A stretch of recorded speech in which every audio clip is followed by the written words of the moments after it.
पठामि संस्कृतं नित्यं वदामि संस्कृतं सदा ध्यायामि संस्कृतं सम्यक् वन्दे संस्कृतमातरं वन्दे संस्कृतमातरं वन्दे संस्कृतमातरम्।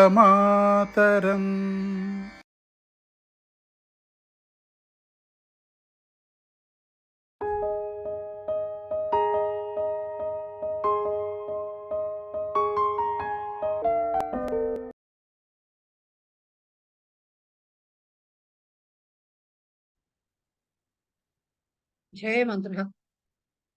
ध्येय मंत्रः।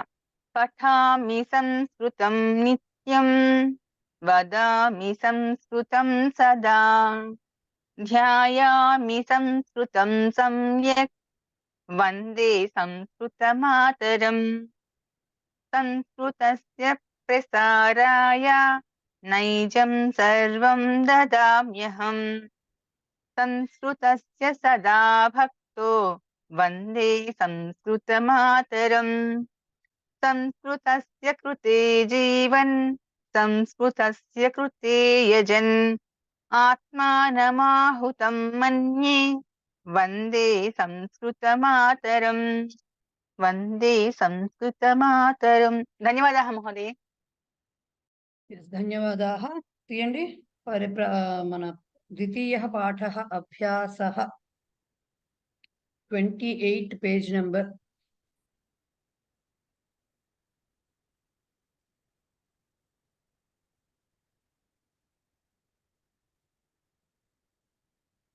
తీసారా?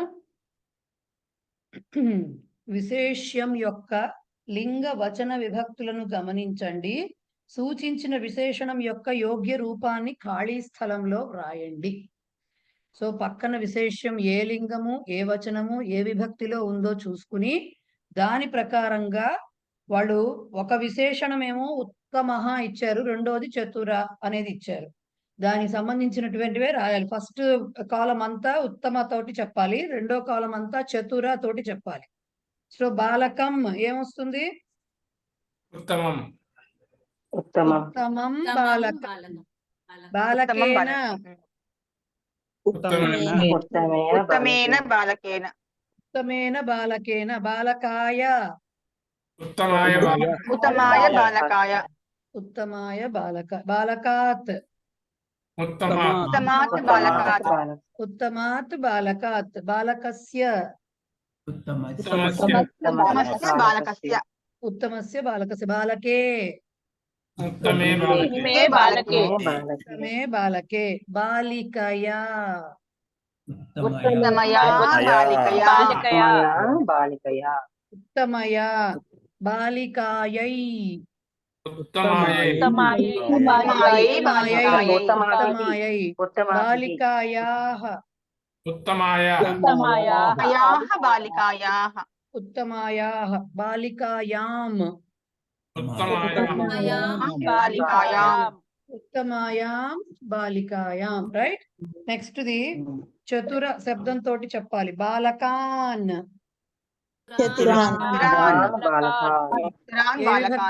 ఏ విభక్తి?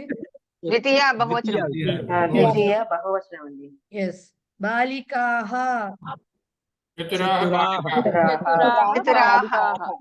ఏ విభక్తి? ద్వితీయ ప్రథమ ద్వితీయ రెండిటికి బహువచన రూపం అదే. రెండిట్లో అదే వస్తుంది. బాలకైః చతురైః బాలకైః బాలికాభిః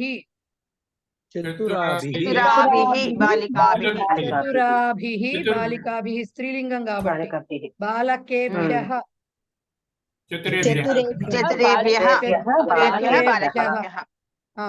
బాలికాభ్యః చతురాభ్యః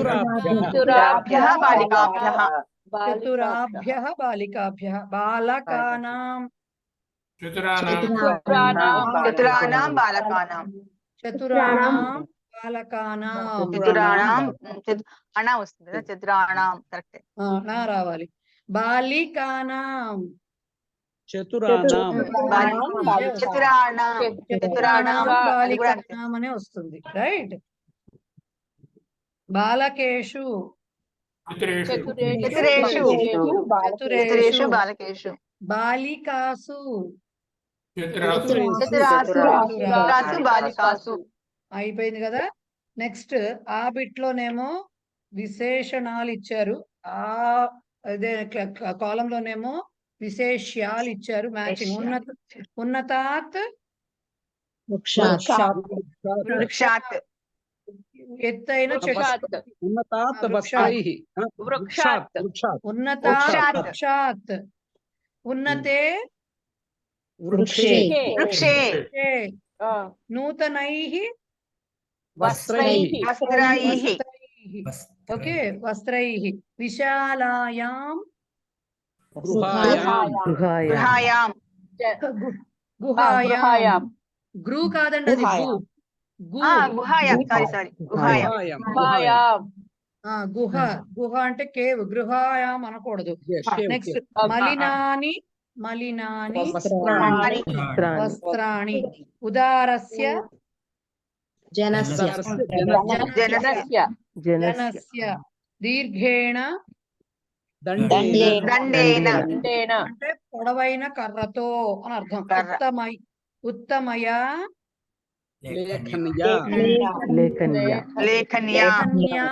లేఖన్యా. బుద్ధిమత్యాః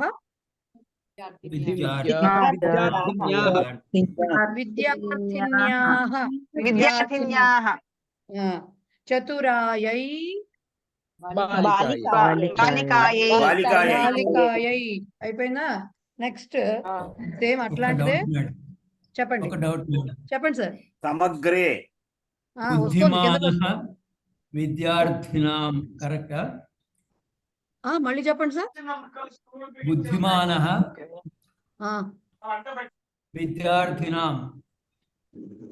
బుద్ధిమానః విద్యార్థుల యొక్క అని చెప్పాలా మీరు? దీనికి పురుషలింగం విద్యార్థుల యొక్క అని చెప్పాలా సార్? బుద్ధిమత్యాః బదులు బుద్ధిమానః వస్తుందా? గుణీలా వస్తుంది.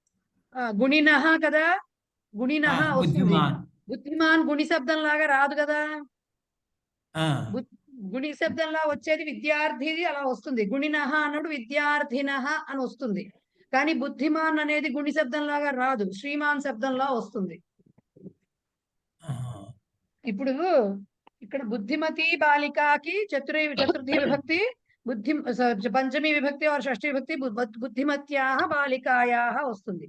బుద్ధిమాన్ బాలకః దానికి మీరు పంచమి రాయాలి అంటే ఏమన్నారు, విద్యార్థిని కదా. బుద్ధిమాన్ విద్యార్థి అనే చోట మీరు పంచమి రాయాలి అంటే విద్యార్థి ఏమో గుణి శబ్దం లాగా వస్తుంది, గుణిన్ శబ్దం లాగా. సో దానికి పంచమి గుణినః ఉంటుంది. సో విద్యార్థినః అని దానికి వస్తుంది. కానీ బుద్ధిమాన్ అనే శబ్దము మీకు గుణిన్ శబ్దంలా రాదు, అది శ్రీమాన్ శబ్దం లాగా ఆర్ భవాన్ శబ్దం లాగా వస్తుంది. సో దాంట్లో పంచమి ఏమొస్తుంది, భవతః. సో మీరేమో చెప్తా బుద్ధిమానః అని చెప్తాం అనుకున్నారా మీరు? గుణిలా చెప్పాను. గుణిలాగా రాదు. మీరు చెప్పిన ఆన్సర్ కరెక్ట్ అయితే చూడండి, బుద్ధిమానః కాదు బుద్ధిమతః అని వస్తుంది దానికి ఆన్సర్. భవత్ శబ్దంలో చూడండి, మీ దగ్గర ప్రవేశ పుస్తకం ఉంటే ఒకసారి శ్రీమాన్ శబ్దం ఉంటుంది, దాంట్లో తీసుకోండి ఒకసారి. భవాన్ ఉందండి. భవాన్ ఉంది కదా, భవాన్ లో చూడండి, భవాన్ తో స్టార్ట్ అయితే నకారం మళ్ళీ రాదు కదా.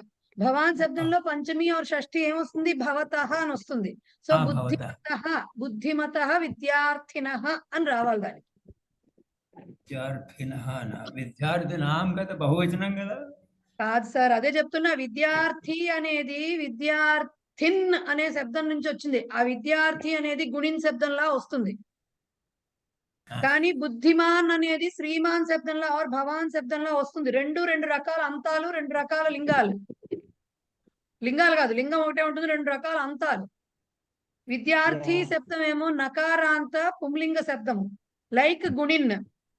కానీ బుద్ధిమాన్ అనేది బుద్ధిమత్, తకారాంత పుంలింగ శబ్దంలో బుద్ధిమత్, దానిలో ప్రథమ విభక్తి బుద్ధిమాన్ వస్తుంది. సో ఇది వేరు లింగం, ఇది అంతము, అది వేరు అంతము. కాబట్టి బుద్ధిమాన్ అనే దానికి పంచమి బుద్ధిమత అవుతుంది. విద్యార్థి అనే దానికి పంచమి విద్యార్థిన అవుతుంది. రెండు రకాల ఇవన్నమాట. బహువచనం గుణినాం కదా. మీరు బహువచనం ఇదేమో గుణినః ఏకవచనం కాదు. చెప్తూ అది బహువచనం చెప్పలేరు కదా. ఇది బుద్ధిమత చెప్తే అక్కడ విద్యార్థిన చెప్పాలి. ఇక్కడ బుద్ధిమతాం అని చెప్తే అప్పుడు అక్కడ గుణినాం కదా, అప్పుడు విద్యార్థినాం వస్తుంది అక్కడ. మీరు ఒకటి ఏకవచనం చెప్పి ఒకటి బహువచనం చెప్పకూడదు. బుద్ధిమత అన్నారు, సింగులర్. అదే సింగులర్. అదేగా చెప్తుంటా నేను. మీరు శ్రీమాన్ శబ్దం చూడాలి, దాంట్లో పంచమి ఏకవచనం ఏమొస్తుంది? భవంతః. భవతః వస్తుంది, భవతః వస్తుంది. చూడండి సార్, బుద్ధిమాన్ శబ్దము భవాన్ శబ్దంలా వస్తుంది. దానికి బుద్ధిమాన్, బుద్ధిమంతౌ, బుద్ధిమంతః, బుద్ధిమంతం, బుద్ధిమంతౌ, బుద్ధిమతః, బుద్ధిమత, బుద్ధిమద్భ్యాం, బుద్ధిమద్భిః, బుద్ధిమతే, బుద్ధిమద్భ్యాం, బుద్ధిమద్భ్యః, బుద్ధిమతః, బుద్ధిమద్భ్యాం, బుద్ధిమద్భ్యః, బుద్ధిమత, బుద్ధిమతోః, బుద్ధిమతాం, బుద్ధిమతి, బుద్ధిమతోః, బుద్ధిమత్సు. ఇది వస్తుంది శబ్ద రూపం దాన్ని. ఓకే, ఇప్పుడు సో పంచమి బహువచనం అయితే బుద్ధిమతాం. బుద్ధిమతాం అని రాయాలి. మరి విద్యార్థిన్ శబ్దానికి ఎలా వస్తుంది? గుణినో గుణః, విద్యార్థి, విద్యార్థినౌ, విద్యార్థినః, విద్యార్థినం, విద్యార్థినౌ, విద్యార్థినః, విద్యార్థినా, విద్యార్థినే, అట్లా అన్ని వస్తాయి. దాంట్లో ఏకవచనం పంచమి వస్తుంది. విద్యార్థినః, విద్యార్థిభ్యాం, విద్యార్థిభ్యః వస్తుంది. షష్ఠి ఏమొస్తుంది? విద్యార్థినః, విద్యార్థినోః, విద్యార్థినాం వస్తుంది దాంట్లో. సో ఇక్కడ మీరు బుద్ధిమత తీసుకుంటే, పంచమి గనక తీసుకుంటే అక్కడ మీరు విద్యార్థినః తీసుకోవాలి. షష్ఠి తీసుకున్నా సేమ్ ఉంటుంది. షష్ఠి పంచమికి షష్ఠికి ఏకవచనం సేమ్ గా ఉంటుంది కాబట్టి రెండిటికి బుద్ధిమతః విద్యార్థినః వస్తుంది. లేదు నేను బహువచనం తీసుకుంటానంటే పంచమిలో అయితే బుద్ధిమద్భ్యః విద్యార్థిభ్యః అని వస్తుంది పంచమి. అదే షష్ఠిలో తీసుకుంటే బుద్ధిమతాం విద్యార్థినాం అని వస్తుంది. అది రాసుకోవాల్సిన పద్ధతి. క్లియర్? అర్థమైందా sir? Okay, fine. So next bit అది ఇప్పుడు ఏం చేశారు? ఒక డాష్ ఇచ్చారు, సెంటెన్స్ ఇచ్చారు, బ్రాకెట్ లో విశేష్యము ఇచ్చారు. సో ఇప్పుడు ఏం చెయ్యాలి? ఆ విశేషానికి తగిన రూపంతో, విశేషణానికి తగిన రూపంతో విశేషాన్ని చూసుకుంటూ దాని లింగ వచనాలను పెట్టాలి. ఇది ఇందాక ఇచ్చిన బిట్టే, కాకపోతే సెంటెన్స్. కాకపోతే ఈ సెంటెన్స్ యొక్క అర్థాలు తెలుసుకోవడం ఇంపార్టెంట్. ఉన్నతాత్ ఎగ్జాంపుల్, ఉన్నతాత్ వృక్షాత్ ఫలాని పతితాని. బ్రాకెట్ లో ఉన్నత ఇచ్చారు కాబట్టి వృక్షాత్ అనేది విశేష్యము, ఉన్నత అనేది విశేషణము. సో పంచమిలో ఉంది కాబట్టి దాన్ని పెట్టి ఎత్తైన చెట్టు నుండి పండ్లు పడినవి అనే మీనింగ్ తోటి ఆ సెంటెన్స్ చెప్పారు. ఇప్పుడు డాష్ ప్రపంచే దేవః అస్తి, ప్రపంచమందు దేవుడు కలడు, బ్రాకెట్ లో సమగ్ర అని ఇచ్చారు. ఇప్పుడు దానికి ఏం పెట్టాల్సి వస్తుంది? సమగ్రే. ఏ విభక్తి అవుతుంది? సప్తమి విభక్తి అవుతుంది. రైట్. సో మొత్తం ప్రపంచం అంతట్లో దేవుడు ఉన్నాడు అని చెప్పడం. నెక్స్ట్ బాలకః డాష్ ఫలాని ఖాదితుం ఇచ్చతి. బాలకుడు డాష్ పండ్లను తినుటకు ఇష్టపడుతున్నాడు. పక్వ ఏం చెప్పాలి? పక్వాని, పండిన పండ్లను. పక్వాని అంటే పండిన పండ్లను. డాష్ చురికయా కర్తన సమయే జాగరూకః భవ. డాష్ చురికయా కత్తితో, కర్తన సమయే తరిగే సమయంలో జాగరూకః భవ. కాదు,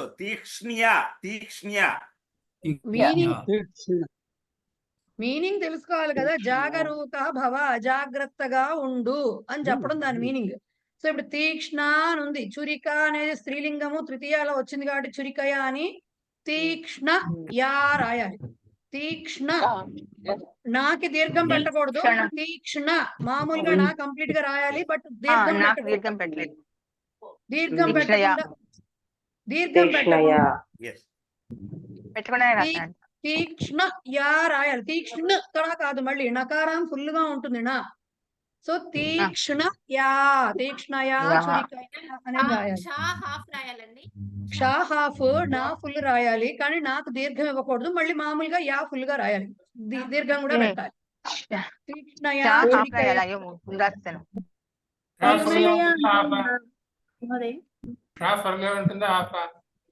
షా హాఫ్ ఉంటుందండి, ఫుల్ ఉండదు. నా ఫుల్ ఉంటుంది. షా కింద నామం. తీక్ష్ణయా. ఓకే, అర్థమైంది. తీక్ష్ణయా, తీక్ష్ణయా చురికయ, పదునైన కత్తితో తరిగేటప్పుడు జాగ్రత్తగా ఉండు. తస్యాహ గృహం డాష్ ఉపకరణై అలంకృతం అస్తి.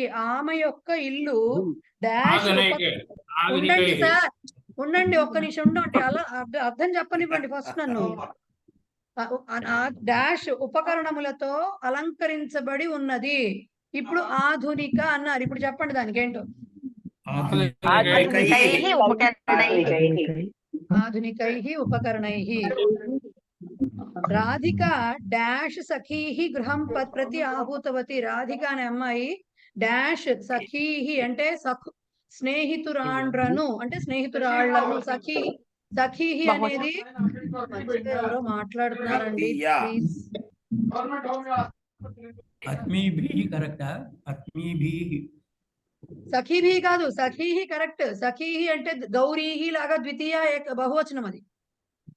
సఖీ సఖ్యౌ సఖ్యః, సఖీం సఖ్యౌ సఖీహి అంటే స్నేహితురాళ్లను గృహమునకు ఇంటికి ఆహ్వానించినది. ఏం చెప్పాలి అక్కడ?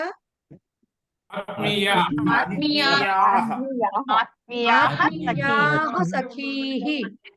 ఆత్మీయ అనేదేమో ఆకారాంతం వస్తుంది కాబట్టి రమా రమే రమాః, రమాం రమే రమాః లాగా ద్వితీయ బహువచనంలో అలా వస్తుంది. సఖీ ఏమో ఈకారాంతం కాబట్టి అది సఖీహి వస్తుంది. రెండు అది ద్వితీయ బహువచనంలో ఉంది కాబట్టి ఆత్మీయకి కూడా స్త్రీలింగ ద్వితీయ బహువచనమే పెట్టాలి. అది ఆత్మీయాః అవుతుంది. Right, next dash. ఇందాక ఫోర్త్ బిట్ లో అది తృతీయ విభక్తి బహువచనమా? ఆధునికై. కదా మరి, అంతే కదా మరి. ఓకే, పుంలింగమే. రామశబ్దం. నపుంసకలింగం. ఉపకరణం అనేది నపుంసకలింగ శబ్దం, అది నపుంసకలింగం. ఆధునిక. ఏమండి ఒక నిమిషం. ఉపకరణం విశేషము అది నపుంసకలింగంలో ఉంటే ఆధునిక కూడా నపుంసకలింగంలోనే ఉంది. విశేషము విశేషణము రెండు ఒకే దీంట్లో ఉండాలి. అవును, రైట్. సో ఉపకరణం అనేది అది ఉంది కాబట్టి ఆధునికలో కూడా ఆధునికం అనేది తీసుకుని దానికి తృతీయ బహువచనం రాస్తాం. రైట్. పుంలింగంలోనూ నపుంసకలింగంలోనూ తృతీయ విభక్తి నుంచి రూపాలు ఒకలానే ఉంటాయి, బట్ ఇక్కడ రూపం అది నపుంసకలింగ రూపం అది. సో సిక్స్త్ వన్, డాష్ బాలికాయాః పితా సురేషః. డాష్ బాలిక యొక్క తండ్రి సురేషు. బుద్ధిమతి. బాలికయాః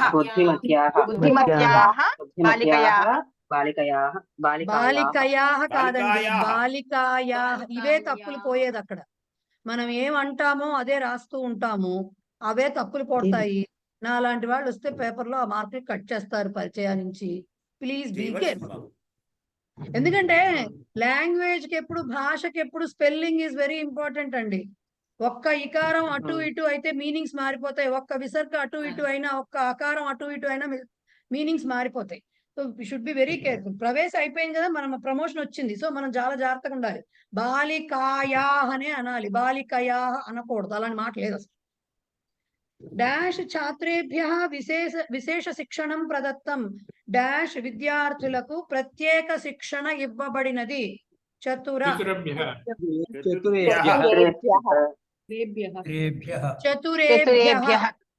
ఛాత్రేభ్యః పుంలింగం చతుర్థి బహువచనం కాబట్టి చతురేభ్యః రాయాలి. అధికారి డాష్ జనేభ్యః ఉత్కోచం స్వీకృతవాన్. అధికారి డాష్ జనుల నుండి ఉత్కోచం అంటే లంచం, బ్రైబ్, స్వీకృతవాన్ తీసుకున్నాడు. నిర్ధన ఏం రాయాలి? నిర్ధనేభ్యః జనేభ్యః. డబ్బు లేని జనుల నుండి లంచమును తీసుకున్నాడు. డాష్ రాష్ట్రేషు భారతం అన్యతమం అస్తి. డాష్ రాష్ట్రములు అంటే రాజ్యములు, దేశములు. సంస్కృతంలో రాష్ట్ర, హిందీలో కూడా అంతే ఫర్ దట్ మ్యాటర్. రాష్ట్రం అంటే దేశం అండి, అది it's not state, it is country. So ఆ దేశాలలో భారతం అన్యతమం. అన్యతమం అంటే it is one among, one of them అని చెప్పేది అన్యతమం. వాటిలో ఇది కూడా ఒకటి అని చెప్పటం. సో భారతదేశము వాటిల్లో ఒకటి. దేంట్లో? అభివృద్ధిశీల అన్నారు. Developing countries. Developing countries. India is one among the developing countries అని చెప్పడం అన్నమాట. ఓకే. అభివృద్ధిశీలేషు రాష్ట్రేషు డాష్ భక్తాయ దేవః వరం దదాతి. డాష్ భక్తుని కొరకు దేవుడు వరమును ఇస్తున్నాడు. సరళాయ భక్త. ఇదేంటండి క్వశ్చన్ పేపర్ కాదు కదా అంటే చాలా సింపుల్ గా ఉండే భక్తుడు అని. సరళ అంటే అక్కడ అది అంటే చాలా సుల్झा हुआ ఇన్సాన్ అంటారే ఆ టైప్ అన్నమాట. రైట్. సో అది అక్కడికి అయింది. నెక్స్ట్ ది నెంబర్ ఇచ్చారు, పక్కన విశేషం ఇచ్చారు. సో ఇప్పుడు ఆ నెంబర్ కి తగిన విభక్తిని పెట్టి, ఒకవేళ నంబర్ 4 వరకు గనక ఉంటే లింగం కూడా చూసుకుంటూ విభక్తి పెట్టాలి. సో ఫస్ట్ ఏమి ఇచ్చారు? బాలిక అని ఇచ్చి బ్రాకెట్ లో 1 ఇచ్చారు. సో బాలిక స్త్రీలింగం కాబట్టి ప్రథమా విభక్తిలోనే ఉంది కాబట్టి ఏకా బాలిక అయిపోయింది. అలా కాదు, మాలాభిహి ఇచ్చారు. ఇప్పుడు అక్కడ ఏం రావాలి? బ్రాకెట్ లో 3 ఇచ్చారు. తిస్రుభిః మాలాభిః. ఓకే. నెక్స్ట్ డాష్ శిక్షకయోహో అని ఇచ్చి బ్రాకెట్ లో 2 ఇచ్చారు. ఇచ్చినా ఇవ్వకపోయినా శిక్షకయోహో అంటేనే ఏం రాయాలి అక్కడ? ఏం రాయాలి? ద్వయోహో శిక్షకయోహో. మెన్షన్ చేసినా చేయకపోయినా అది ద్వివచనమే కాబట్టి ద్వయోహో శిక్షకయోహో. పుస్తకానాం అనిచ్చి 4 ఇచ్చారు నంబర్. ఏం రాయాలి? చతుర్ణాం పుస్తకానాం. నపుంసకలింగంలో ఉంది. ఇక్కడ పైన తిస్రుభిః మాలాభిః అంటే స్త్రీలింగంలో ఉంది. ద్వయోహ శిక్షకయోహ అన్నప్పుడు ద్వయోహ పుంలింగంలో ఉంది. స్త్రీలింగంలో కూడా అదే రూపం ఉంటుంది, అది వేరే విషయం. పుస్తకానాం అన్నప్పుడు చతుర్ణాం నపుంసకలింగంలో ఉంది అక్కడ విశేషణం. ఓకే. నెక్స్ట్ దేవీభ్యః 5 ఇచ్చారు నంబర్.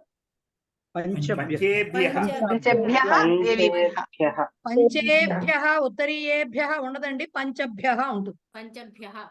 పంచేభ్యః ఉండదు, పంచభ్యః.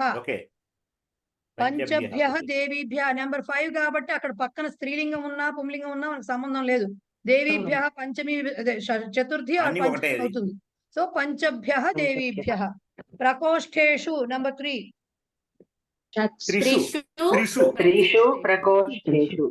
ఏ లింగం అవుతుంది?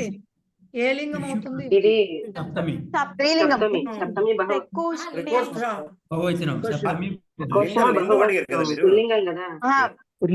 నేను అడిగింది అది ఏ లింగం అడుగుతుంటే సప్తమి విభక్తి చెప్తే ఎలాగ మీరు లింగాన్ని తేడా తెలియదంటే ఎట్లాగూ?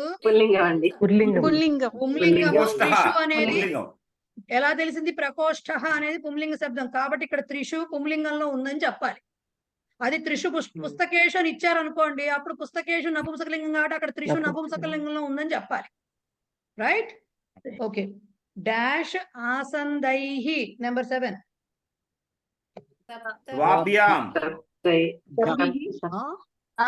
ఎవరు ఏదో చెప్పేశారు?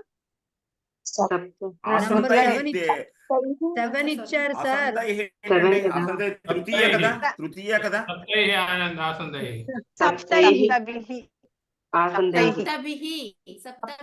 సప్తభిః అండి. సప్తైః ఏంటండి బాబు? సప్తభిః ఆసందైః. సప్తభిః ఆసందైః. పత్రికాభ్యః 2 ఉంటే ఆసందైః రాదు కదండి. ఆసందైః ఎప్పుడు వస్తుంది? బహువచన రూపం ఉంటే మోర్ దాన్ 3 రావాలి. 3 ఆర్ 3 కంటే ఎక్కువ రావాలి. 2 ఇస్తే తప్పది. ఇప్పుడు ఆసందైః అనే పదము బహువచన పదము అంటే ఏంటి? నెంబర్ 3 ఆర్ మోర్ దాన్ 3 ఉండాలి అక్కడ, ఖచ్చితంగా ఉండాలి. సో 3 ఇక్కడ మా పుస్తకాల్లో 7 ఉంది కాబట్టి మీరు 7 వేసుకుని సప్తభిః అని రాసుకోండి. అలాగే. పత్రికాభ్యః నెంబర్ 9 ఉంది అక్కడ. నవాభ్యః 2 ఉన్నాయి. నవాభ్యః. ఓకే. ఏ లింగం అవుతుంది? అచ్చా, దీనికి నవతో సంబంధం లేదుగా మనకి. మిత్రేణ నెంబర్ 1 ఉంది. ఏ లింగం? ఏకేన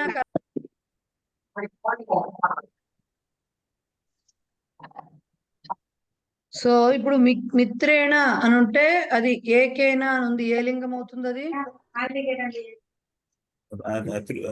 లింగం ఏక ఇదేనండి పుల్లింగం. పుల్లింగం అండి ఏకహ పుల్లింగం. కానీ మిత్రేణ ఏ లింగం అండి? మిత్రేణ ఏ లింగం? మిత్రం నపుంసకలింగం అండి. మిత్రం నపుంసకలింగం అంటే ఇది ఏకేనా అటువంటిప్పుడు ఏకేనా నపుంసకలింగం. ఏమవుతుందండి? మిత్రం విశేషం నపుంసకలింగం అవుతుంటే ఏకేనా అనేది ఏ లింగం అవుతుందండి? నపుంసకలింగం అండి. మరి అది చెప్పాల్సింది. ఇప్పుడు మిత్ర శబ్దము మిత్రం అనేది నపుంసకలింగం, మిత్రేణ అదే బాలకేనా అని ఉంటే ఏకేనా అనేది పుంలింగం అవుతుంది.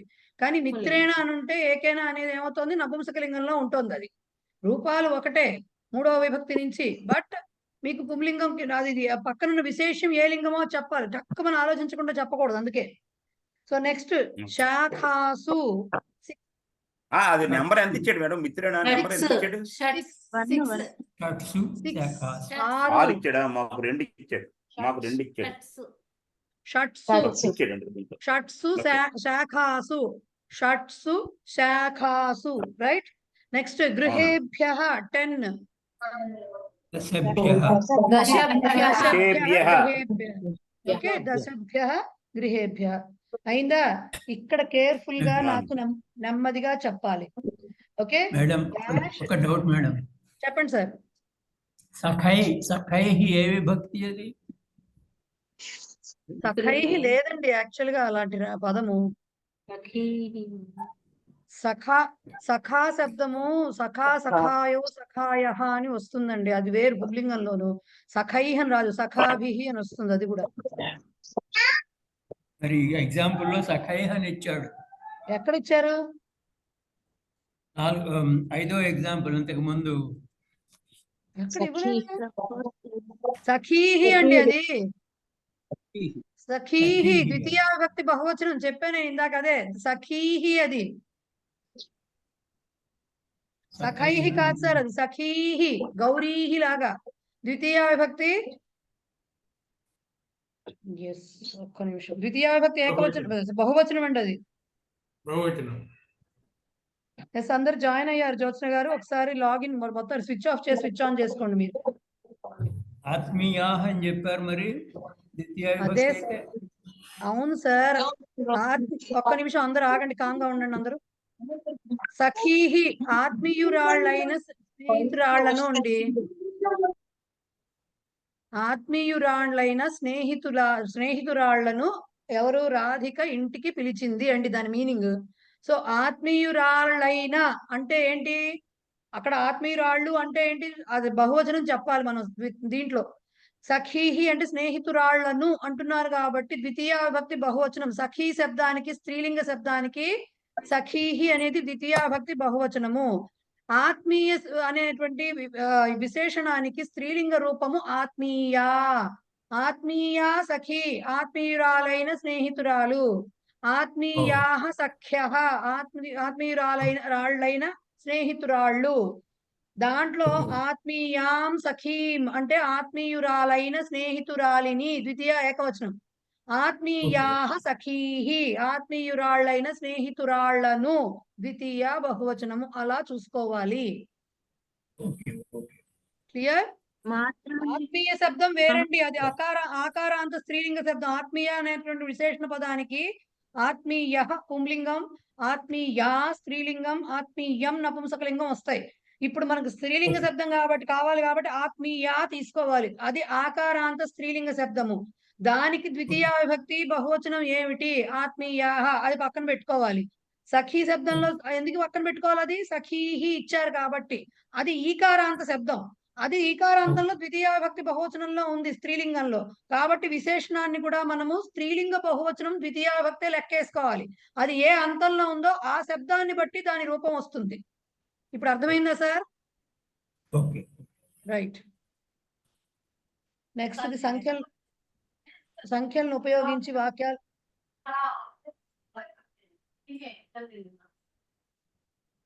ఇది మహోదయ అంకెల్లో ఉన్నది ఫస్ట్ ది మాత్రాభిహీనది. ఫస్ట్ ఏం మాత్రాభి?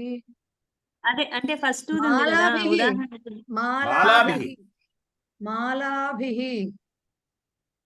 మాలాభిహి నాది ఓకే ఆ, మాల మాలాభిః. అటు ఆకారంత స్త్రీలింగం మాల రావత కూడా ఇచ్చారండి మా బుక్ లో తప్పుపడిందండి, మాలాభిః అని రాసుకోండి. రైట్, ఆ, అది. అందుకనే బిట్ చదువుతున్నప్పుడు కేర్ఫుల్ గా చూసుకోండి, అదే కరెక్ట్ చేసుకోండి please. Okay right. Next the వాక్యము ఎగ్జాంపుల్ వాక్యంలో డాష్ బాలికాం ఆహ్వయతు అన్నారు, అంటే బాలికను పిలు అని చెప్పటం.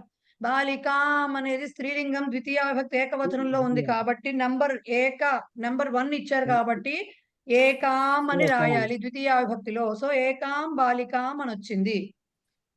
తర్వాత నేను వాక్యానికి అర్థం చెప్పేంత వరకు ఎవరు మాట్లాడద్దు.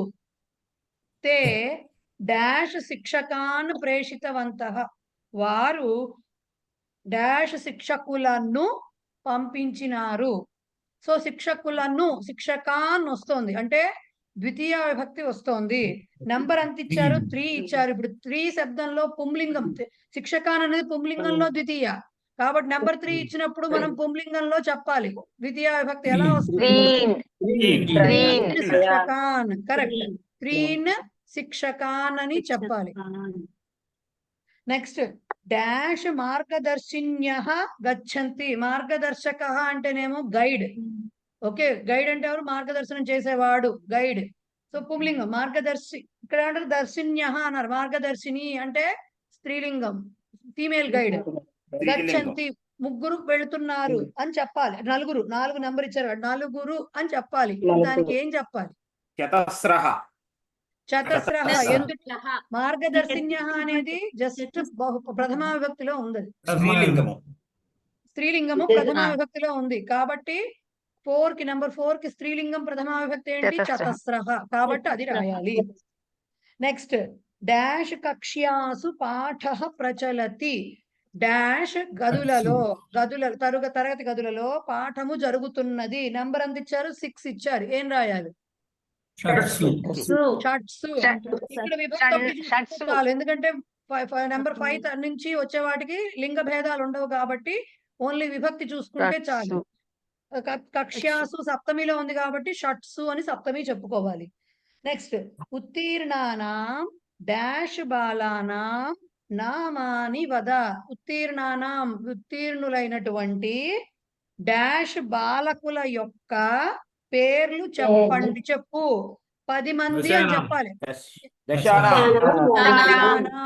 దశానాం బాలకానాం. ఓకే, నెక్స్ట్ నెంబర్ 2 ఇచ్చారు. డాష్ బాలాభ్యాం సహ మాతా గతవతి. ఏం చెప్పాలి అక్కడ? ద్వాభ్యాం. ద్వాభ్యాం అంతే, 2 ఇచ్చారు. ద్వాభ్యాం. అసలు వాళ్ళు ఇవ్వకపోయినా బాలాభ్యాం అంటేనే ద్వివచనం. బాలాభ్యాం అంటేనే ద్వివచనం. ఇక్కడ ఏ విభక్తి అవుతుంది? బాలాభ్యాం అనేది ఇక్కడ ఏ విభక్తి అండి? చతుర్థి పంచమి.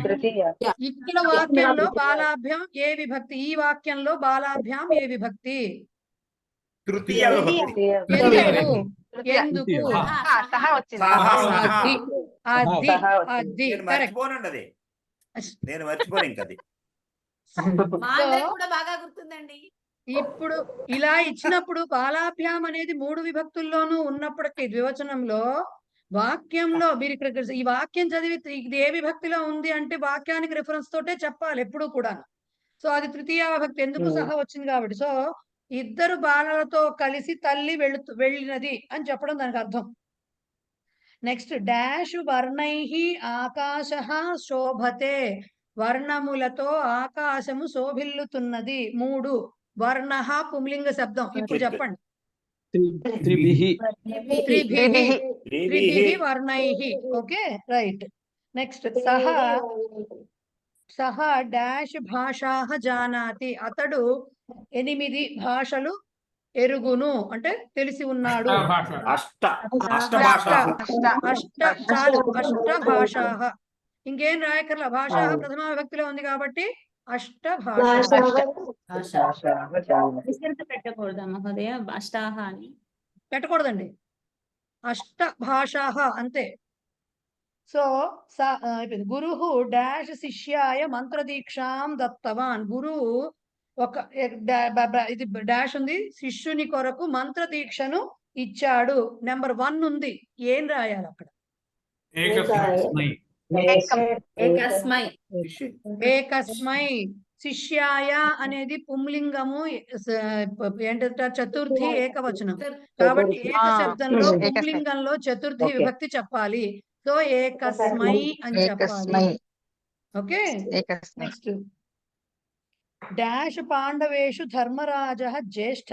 డాష్ పాండవులలో ధర్మరాజు పెద్దవాడు, ఏం రాయాలి? పంచానాం పంచసు.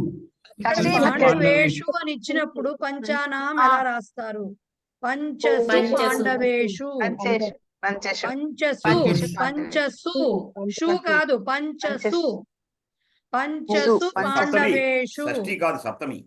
సప్తమి పక్కన పాండవేషు. ఇదే వాక్యం, ఒక్క నిమిషం,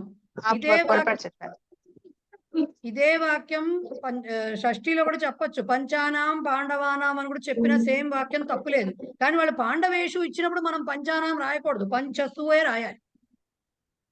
ఓకే, డాష్ శిలాభి ఉద్యానం శోభతే. శిలలతోటి అంటే కొండరాళ్లతోటి ఉద్యానం శోభిల్లుతున్నది. నెంబర్ 8 ఇచ్చారు. అష్టాభిః. అష్టభిః. ఓకే, అక్కడికి మీకు శిల ఏంటి లింగం మేడం? శిల లింగం ఏంటి? శిలా శిలాలింగం. స్త్రీలింగం అండి. శిలా స్త్రీలింగం. స్త్రీలింగం.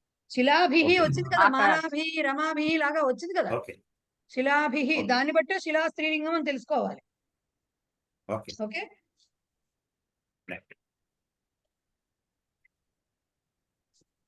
అది సంధి ఎక్సర్సైజ్ తీయండి.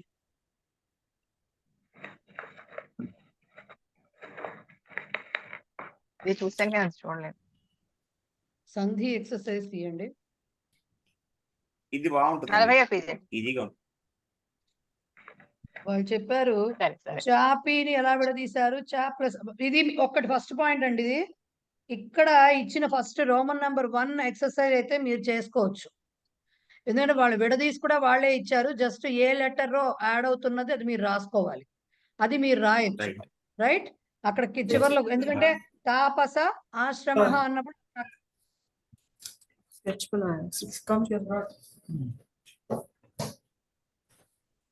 తాపస ఆశ్రమ అని ఉన్నప్పుడు అక్కడ ఆ వినపడుతుంది, సాలో ఆ వినపడుతుంది కాబట్టి అ ప్లస్ ఆ అని రాసుకోవడం. అవి ఫస్ట్ రోమన్ బిట్ మీరు చేసుకోండి. ఎందుకంటే అన్ని వాళ్ళు విడదీసి ఇచ్చేసారు కాబట్టి ఏ అచ్చుకి ఏ అచ్చు యాడ్ అయింది, దీర్ఘం ఏదొచ్చింది మీరు రాసేసుకోవచ్చు. రోమన్ నెంబర్ 2 నుంచి మనం చేద్దాం. కార్యాలయకి కార్య ప్లస్ ఆలయ, కార్యాలయ వచ్చింది. ఆ కలిస్తే మళ్ళీ ఆనే వస్తుంది. Okay, next Gajanana. నేను 1 by 1 అడుగుతా, వాళ్ళే చెప్పండి. మూర్తి గారు స్టార్ట్ చేయండి, ఎవరు మిగతా వాళ్ళు మాట్లాడద్దు. గజ ప్లస్ ఆనన హ. గజ ప్లస్ ఆనన హ. దాంట్లో పక్కన గజ బ్రాకెట్ చిన్నది. రాయాలి మీరు. అ ప్లస్ ఆ అది కూడా చెప్పాలి మీరు. ఓకే, అయితే ఇదైతే మాత్రం ఆ ప్లస్ ఆ ఈజ్ ఈక్వల్ టు గజానన. ఆ. మీరు రాయాలి అక్కడ అవన్నీ కాబట్టి అది కూడా చెప్పాలి. మీరు ఆన్సర్స్ ఎలా చెప్పాలి? Okay, గజ okay. ప్లస్ ఆననహ బ్రాకెట్ లోనేమో అ ప్లస్ ఆ ఈజ్ ఈక్వల్ టు ఆ. ఇది మీరు చెప్పాల్సిన ఆన్సర్ పద్ధతి. Right, Indiradevi Okay. గారు గిరీంద్రహ. గిరి ఇంద్ర. ఎవ్వరు మాట్లాడకూడదు. ఇందిరాదేవి గారు అన్మ్యూట్ చేసుకుని మాట్లాడాలి. మేడం పేజీ నెంబర్ చూస్తున్నాను మేడం, నాకు అర్థం కాదు. 41 అండి. 41. వాణి గారు మీరు 41. స్టార్ట్ చేయండి. వాణి గారు చెప్పండి మీరు. గిరీంద్రః గిరి ప్లస్ ఇంద్రః ఈ ప్లస్ ఈ ఇస్ ఈ. ఎస్, గిరి ప్లస్ ఇంద్రహ ఈ ప్లస్ ఈ ఇజ్ ఈక్వల్ టు ఈ. 2 హ్రస్వ ఈకారాలు, తర్వాత వచ్చేది దీర్ఘ ఈకారము. రైట్, లక్ష్మి గారు. నాతీతం. నా ప్లస్ అతీతం. నాతి. బ్రాకెట్ లో కూడా ఏ స్వరాలు యాడ్ అవుతున్నాయో కూడా చెప్పాలి. నా ప్లస్ అతీతం. ఆ ప్లస్ ఈ ప్లస్ ఈ ప్లస్ ఒక్క నిమిషం ఆగండి, మీకు అసలు కాన్సెప్ట్ అర్థమైందా? నా అతీతం అన్నప్పుడు విడదీయడం ఎలా తీశారు? నా ప్లస్ అతీతం అన్నారు. నాలో ఏం వినపడుతోంది? నాలో ఆ నాలో ఈ ఆనే కదా మహోదయ్. మరి ఈ ఎలా వినపడుతోంది? ఇకారం ఎక్కడి నుంచి వచ్చింది? నాలో అకారం వినపడుతోంది. అతీతంలో ఏం వినపడుతోంది? ఆ మరి ఆ ప్లస్ అది చెప్పడం మధ్యలో ఇకారం ఎక్కడి నుంచి వచ్చింది? అంటే లాస్ట్ ఎండింగ్ నేను అదే అనుకున్నాను, ఎండింగ్ వచ్చే వర్డ్స్ మీకు రాయాలేమో అలా కాదు అనుకున్నాను. కదా, సంధులు ఎక్కడ కలుస్తాయి? ప్లస్ కి ముందర ఉన్నది ప్లస్ తర్వాత ఉన్నదే కలుస్తాయి. అదే కదా సంధి అవ్వడం అంటే, రైట్? నెక్స్ట్ శ్రీనివాస్ మంగిపూడి గారు చెప్పండి సార్. వధూక్తి. వధు ప్లస్ ఉక్తి ఊ ప్లస్ ఊ సో వధూ దీర్ఘం ఉండాలి అంటే ఊకారం ఉండాలి, వధూ శబ్దం కాబట్టి వధూ ప్లస్ ఉక్తి ఊ ప్లస్ ఊయే అవుతుంది అది. ఓకే, నెక్స్ట్ ఎంవి రావు గారు వాణీయం. వాణి ప్లస్ ఎం వాణీయం.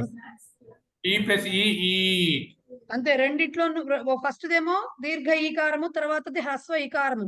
వాణి ప్లస్ ఇయం, వాణిలో ఈ ఉంది ప్లస్ ఇయంలో ఈ ప్లస్ ఈ అవుతుంది, రైట్?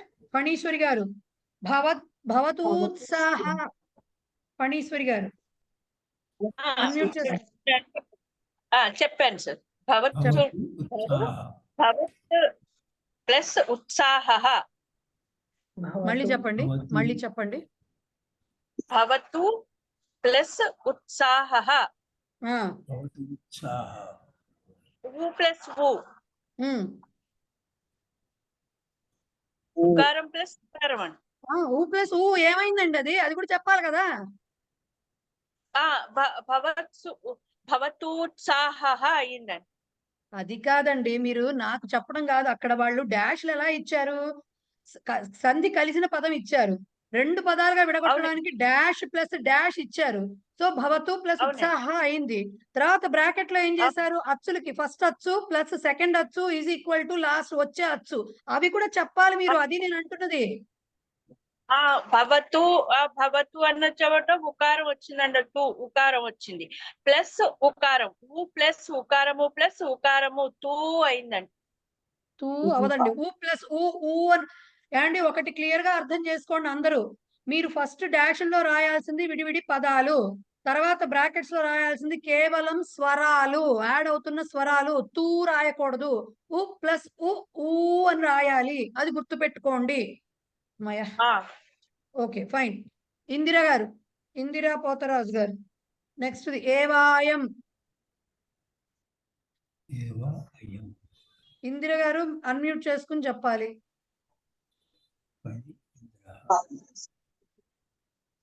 పురుషోత్తం గారు చెప్పండి సార్.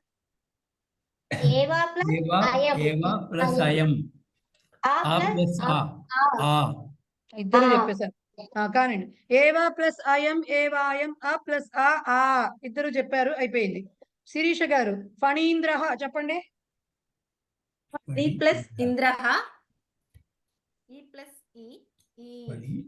ఈ ప్లస్ ఈ ఫణి ప్లస్ ఇంద్ర ఈ ప్లస్ సారీ ఈ ప్లస్ ఈ అవుతుంది, రైట్? నిత్య భవానీ గారు కటూక్తి. మేడం కటూక్తి ఊ ప్లస్ ఊ కటు ప్లస్ ఉక్తి. కటు అంటే రూడ్, కటు ప్లస్ ఉక్తి ఊ ప్లస్ ఊ అవుతుంది.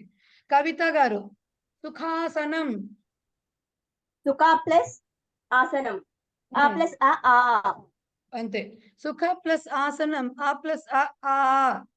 Yes correct. ఎస్ జ్యోత్స్న గారు చెప్పండి, ఏంటి మీ డౌట్? ఇక్కడ కటూక్తి అన్నప్పుడు కటు దీర్ఘ ఉకారం వస్తుందా, హ్రస్వ ఉకారం? హ్రస్వమే వస్తుంది, ఎందుకంటే అది తెలియడం చాలా ఇంపార్టెంట్.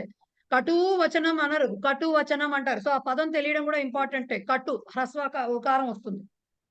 ఇప్పుడు ఫణీంద్ర అంటే కూడా దీర్ఘ ఇకారం కాదు, ఫణిహిలో ఫణిహి అనేది వస్తుంది. ఫణీంద్ర అనేది మళ్ళీ సమస్త పదం కూడా అవుతుంది కాబట్టి కేవలం ప్రాతిపదిక ఫణి అనేది తీసుకుంటాం దాన్ని.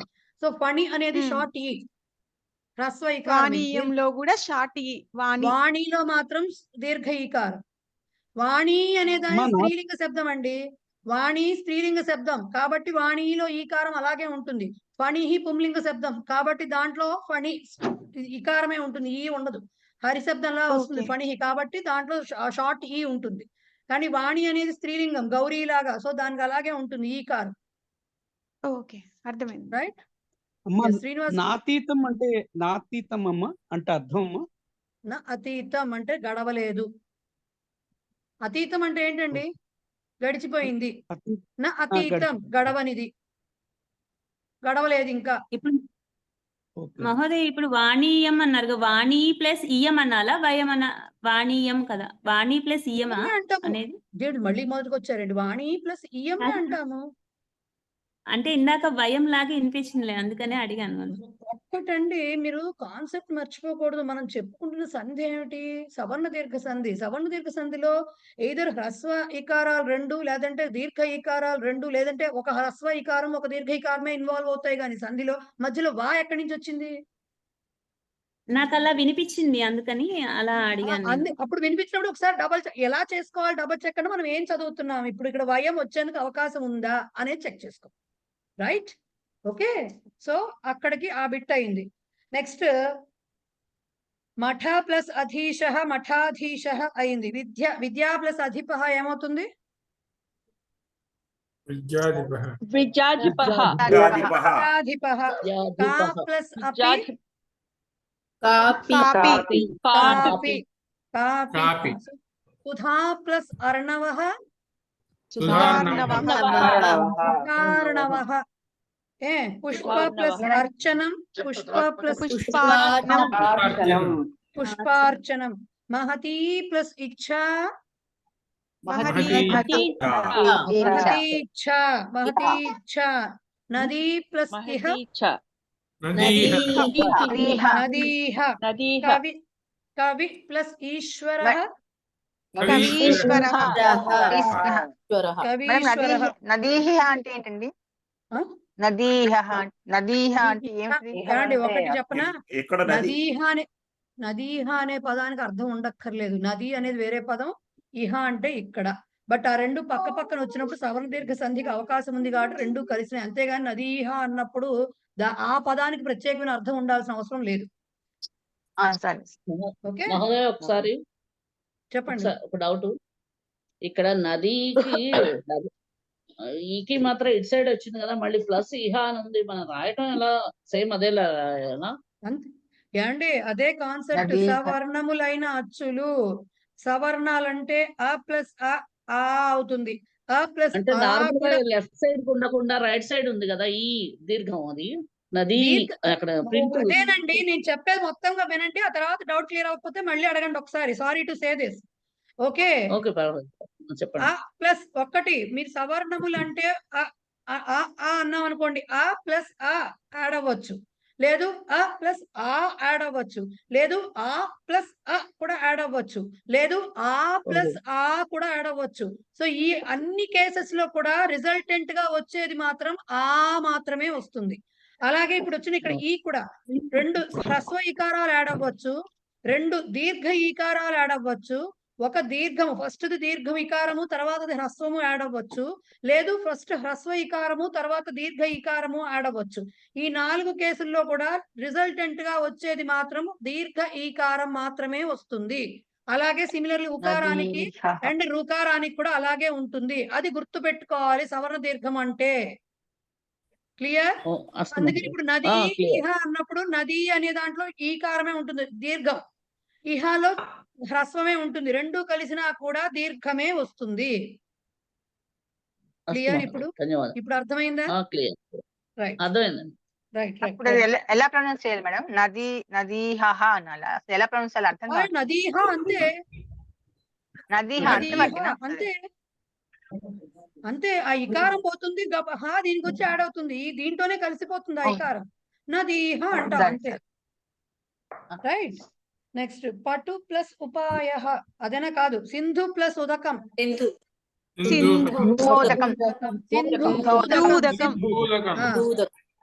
సింధు అంటే నది, సో సింధు ప్లస్ ఉదకం, సింధూదకం. ఓకే, ఉదకం అంటే నీరు. కటు ప్లస్ ఉపాయ, పటుపాయ పటుపాయ కటూపాయ రాయాలి. సంధి కలిపిన తర్వాత దీర్ఘం వస్తుంది, సంధి విడదీసినప్పుడు కట్టు హ్రస్వం వస్తుంది. నను ప్లస్ పటుపాయ మేడం, పటు, అదే పోనీ పటు, పటు పోనీ పటు. సరే సరే.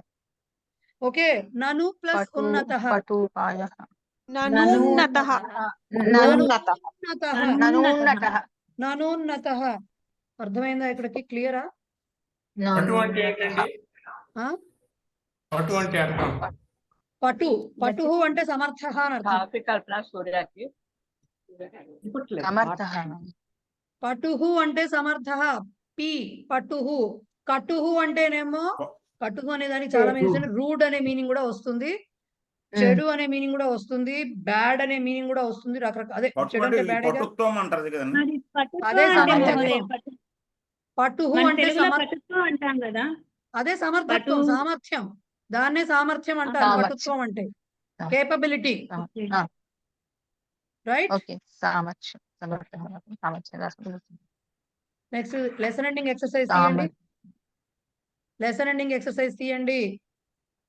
43 పేజ్ నెంబర్. నను అంటే ఏంటండి? నను అంటే ఇజంట్ ఇట్, నను ఇజంట్ ఇట్ అని అర్థం. Okay okay. నను అనేది చాలా మీనింగ్స్ వస్తాయండి. కిల, ఖలు, నను ఇవన్నీ కదా అంటాం కదా, దానికి వస్తుంది. నిశ్చయముగా అనే చోట నను వస్తూ ఉంటుంది ఒక్కొక్కసారి. సో అంటే కన్ఫర్మేషన్ చేసుకునే చోట కూడా వస్తూ ఉంటుంది. సో వచ్చే దాన్ని బట్టి దాని మీనింగ్ ఉంటుంది.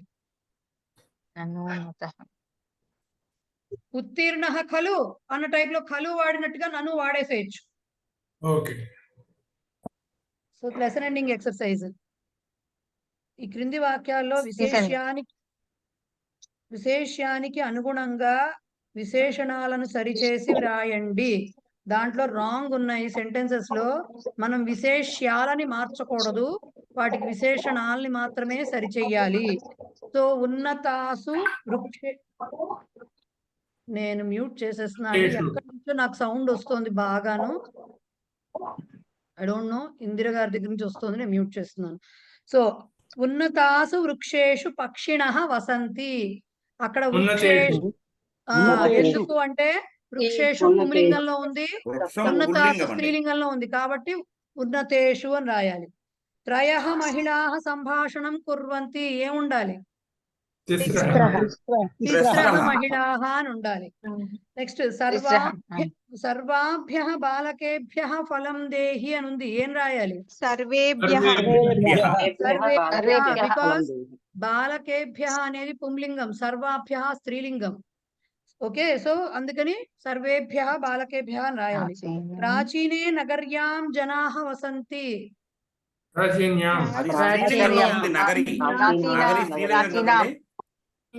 ప్రాచీనాయాం అని రాయాలి, ప్రాచీన్యాం కాదు. ప్రాచీనా నగరి, ప్రాచీన శబ్దానికి నా దీర్ఘం ఉంటుంది స్త్రీలింగం రూపంలో. ప్రాచీనః, ప్రాచీనా, ప్రాచీనం. సో ప్రాచీనాకి ప్రాచీనాయాం రావాలి. నగర్యాం, నగరి ఈకారాంతం కాబట్టి అది అలాగే వస్తుంది. స్త్రీలింగం నగర్యాం గౌరీలాగా వస్తుంది, ప్రాచీనాయము రమాలాగా వస్తుంది. సో ప్రాచీనాయాం నగర్యాం అని చెప్పాలి. నెక్స్ట్ చత్వారః విద్యార్థిన్యః ప్రథమ శ్రేణీం ప్రాప్తవత్యః, ఏం చెప్పాలి అక్కడ? చతస్రః విద్యార్థిన్యః, బికాస్ విద్యార్థిన్యః అనేది స్త్రీలింగము ప్రథమ విభక్తి కాబట్టి స్త్రీలింగంలో రాయాలి. అమ్మయ్యా, సంఖ్యలు కూడా సంస్కృతంలో విశేషణాలే, అవునా కాదా? రైట్. 50 మొదలైన సంఖ్యలు లింగభేదానికి అనుగుణంగా రూపభేదాన్ని పొందుతాయి. కాదు. చతురస్రః బాలకాః కరెక్టా? చతురస్రాలు, దీర్ఘ చతురస్రాలు ఇదేంటంటారు, అవన్నీ ఉండవు ఇక్కడ. ట్రయాంగిల్స్, ట్రెపీజియమ్స్ ఇవన్నీ ఉండవు, రాంబస్లు ఇవన్నీ మనకు ఉండవు. చతస్రః సారీ ఏంటది చతురః చతురః బాలకాః బాల- ఉండాలి అక్కడ. చతురాహ బాలకాః చతురః. ఉండాలి. లేదు నెంబర్ తీసుకుంటే చత్వారః బాలకాః ఉండాలి. రైట్. విశేషణము విశేష్యం యొక్క విభక్తిని అనుసరించదు. అనుసరిస్తుంది. అనుసరిస్తుంది. సవర్ణ దీర్ఘ సంధి స్వరసంధుల్లోని ఒక భేదము. అవును. కాదు అవును. స్వరసంధులు ఒక సవర దీర్ఘం ఒక సంధి స్వరసంధుల్లో. దాన్నే భేదం అంటారు సార్. భేదము అంటే దాన్నే difference అని అవును కాదు, అక్కడ అని meaning చెప్పానండి. టైప్ అని అర్థం. అది భేదం కాదు. స్వరసంధుల్లో సవర్ణ దీర్ఘ సంధి ఒకటే కదండి. కాదు మేడం. సంధి వన్ ఆఫ్ ది స్వరసంధులు. బాబోయ్ సార్, మీకు నేను అదే చెప్తున్నా, కొంచెం టర్మినాలజీ అర్థం చేసుకోవాలి సార్. ప్రభేద అంటే అర్థము సంస్కృతంలో డిఫరెన్స్ కాదు. ప్రభేదము అంటే ఏంటి? వన్ ఆఫ్ ద రకము అని అర్థం, టైప్ అని అర్థం. ఇప్పుడు కాదు అనకూడదు. కాదు అంటే దానికి పైది, భేదము అంటే ఏంటి? పైది కిందది ఏంటి అని అడగాల్సి వస్తుంది. ఇప్పుడు అట్లా కాదు. ఇక్కడ భేదము అంటే అవును, దానికి మీనింగ్ అవును, భేదమే ఒకటి అని అర్థం. స్వరసంధుల్లో సవర్ణ దీర్ఘ సంధి కూడా ఒకటి. ఒక భేదం అంటే it is one of the సవర్ణ దీర్ఘ స్వరసంధీస్ అని చెప్పటం. భేదమే ఒక టైప్. ఓరి నాయన, చెప్పేస్తే అయిపోతుంది కదా. భేదము అంటే టైప్ అని కూడా తీసుకో.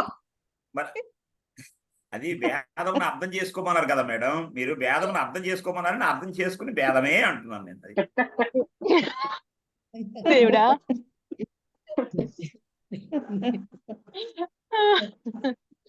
మూర్తి గారు మీరు భలే నేను చెప్పింది కరెక్ట్ కాదు మేడం, చెప్పండి అంతే. ఇంకా అంతకంటే లేదు. నేను చెప్పింది భేదమే కదా. మీకు నమస్కారం, మీకు నమస్కారం. నేను అంతకుమించి ఏం చెప్పలేను. ఆ కింద మూడవ దాంట్లో ఇచ్చిన ఆ దీనికి ఆన్సర్స్ ఇచ్చుంటారు మీ పుస్తకంలో, చూసుకోండి. ఓకే, రైట్, అయిపోయిందా? ఆన్సర్స్ ఇచ్చుంటారు. థర్డ్ రోమన్ నంబర్ 3 ఇచ్చే ఉంటారు కానీ మేడం. ఏకాదేశం అంటే సంధి పేరా? అబ్బచిచ్చి కాదు. మీకు అదే సంధుల టర్మినాలజీ రెండు- తెలిస్తే, సంధుల టర్మినాలజీ తెలిస్తే, చిన్నప్పుడు సంధులు చదువుకుని ఉంటే ఆదేశము, ఆగమము, ఏకాదేశము ఇలాంటివి వస్తాయి. ఏకాదేశం అంటే 2 అక్షరముల ప్లేస్ లో ఒకటే రా. 2 అక్షరాల ఇక్కడ మన స్వరం కదా చెప్పుకోవాల్సింది. 2 స్వరముల ప్లేస్ లో స్థానంలో ఒకటే వస్తుంది, ఒకే అక్షరము వస్తుంది. దాన్ని ఏకాదేశం అంటారు. ఎప్పుడైనా మీరు ఇది నేను చెప్పిన టర్మినాలజీ రాసుకోకపోయినా పర్వాలేదు, అర్థమైతే చాలు మీకు. కరెక్ట్ గా తెలుగు గాని లేదా సంస్కృతం గాని సంధి టర్మినాలజీ అని కొట్టండి, తెలుస్తుంది మీకు. సంధి పుస్తకం ఇచ్చారుగా, దాంట్లో ఉంటుంది చూడండి. ఏకాదేశ అంటే ఏంటో చదవండి. అది కొద్దిసేపు చదవట్లేదండి. కొంచెం దీర్ఘంలో ఏకాదేశం మగుడు అని వస్తుంది కదండి సవర్ణ దీర్ఘ. చూడండి, అర్థం చేసుకోండి. తెలుగులో సూత్రం ఏంటి, సంస్కృతంలో అంటే సూత్రం చెప్పలేదు. ఎందుకంటే దానికి ఇది మన ఏమంటారు, మన అష్టాధ్యాయి సూత్రం ఒకటి చెప్పాల్సి వస్తుంది. ఇప్పుడు అంత చెప్పలేదు కాబట్టి తెలుగు సూత్రం ఏంటి? సవర్ణ దీర్ఘ సంధికి ఆ ఈ ఉ రు లకు సవర్ణములైన అచ్చులు పరమైనప్పుడు దీర్ఘము ఏకాదేశం అవుతుందంటే దీంట్లో ఉన్న ముందు ఉన్న స్వరం ప్లేస్ లో సెకండ్ ఉన్న స్వరం రెండు కలిస్తే ఆ రెండిటి ప్లేస్ లో, రెండు కలిసిన ప్లేస్ లో ఒక్కటే స్వరం వస్తుంది. దాన్ని ఏకాదేశం అంటారు.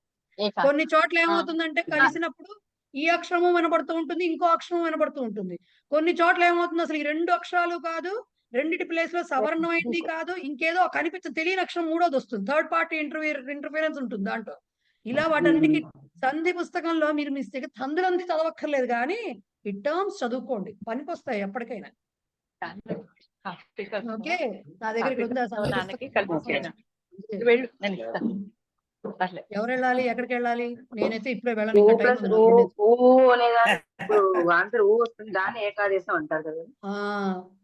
అంటే ఊ కాదు ఏకాదేశం అంటే ఆ పర్టికులర్ ఎగ్జాంపుల్ లో 2 స్వరముల ప్లేస్ లో ఒకే స్వరం రావటం ఏకాదేశం అండి. 2 అక్షరాల ప్లేస్ లో ఒకే అక్షరం రావటం అనేది ఏకాదేశం. రైట్, సాది సవర్ణ దీర్ఘ సంధి. ఇంకా ఆపండి అందరూ ప్లీజ్, చాలు. మీరు సంధి పుస్తకంలో ఆదేశము, ఏకాదేశము, ఆగమము ఇలాంటి ఇత్యాది పదాలన్నిటికీ డెఫినేషన్స్ ఉంటాయి. ఒకసారి చదువుకోండి, చదవండి, ప్రాక్టీస్ మొదలు పెట్టండి. మీ తరఫు నుంచి మీరు కూడా పెట్టండి effort. Right, so third lesson నేను అందరినీ మ్యూట్ చేస్తున్నా అండి. ఇంకా ఇంకెవరికి అమ్మా మాట్లాడే ఛాన్స్ లేదు. ద్వితీయ పాఠంలో మీరు ఇచ్చిన అభ్యాసం చేయించరమ్మా. చూడండి ఒకసారి. ద్వితీయ పాఠంలో నేను ఇచ్చిన అభ్యాసము డౌట్ ఏమన్నా ఉందా? మొత్తం అన్ని చెప్పడం అంటే కష్టం కదా. డౌట్స్ ఏమన్నా ఉన్నాయా? మీరు మ్యూట్ అయిపోయారు సార్. మీరు సమాధానాలు ఇస్తారు కదా, అప్పుడు చూసుకుంటాం. నేను ఇంకా ఆన్సర్స్ పంపించలేదు సార్. శ్రీనివాస్ గారు మీరు మ్యూట్ అయ్యారు, అన్మ్యూట్ చేసుకుని మాట్లాడు.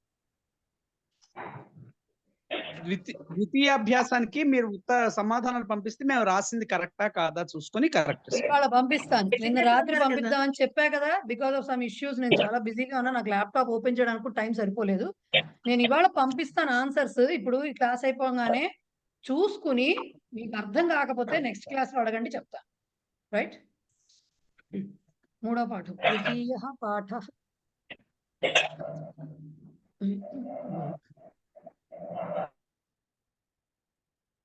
సూక్తి. నియతో యత్ర ధర్మో వైతమశంకః సమాచర. నియతో యత్ర ధర్మో వైతమశంకః సమాచర. దీనికి పద విభాగం. నియతః యత్ర ధర్మః వై తం అశంకః సమాచర.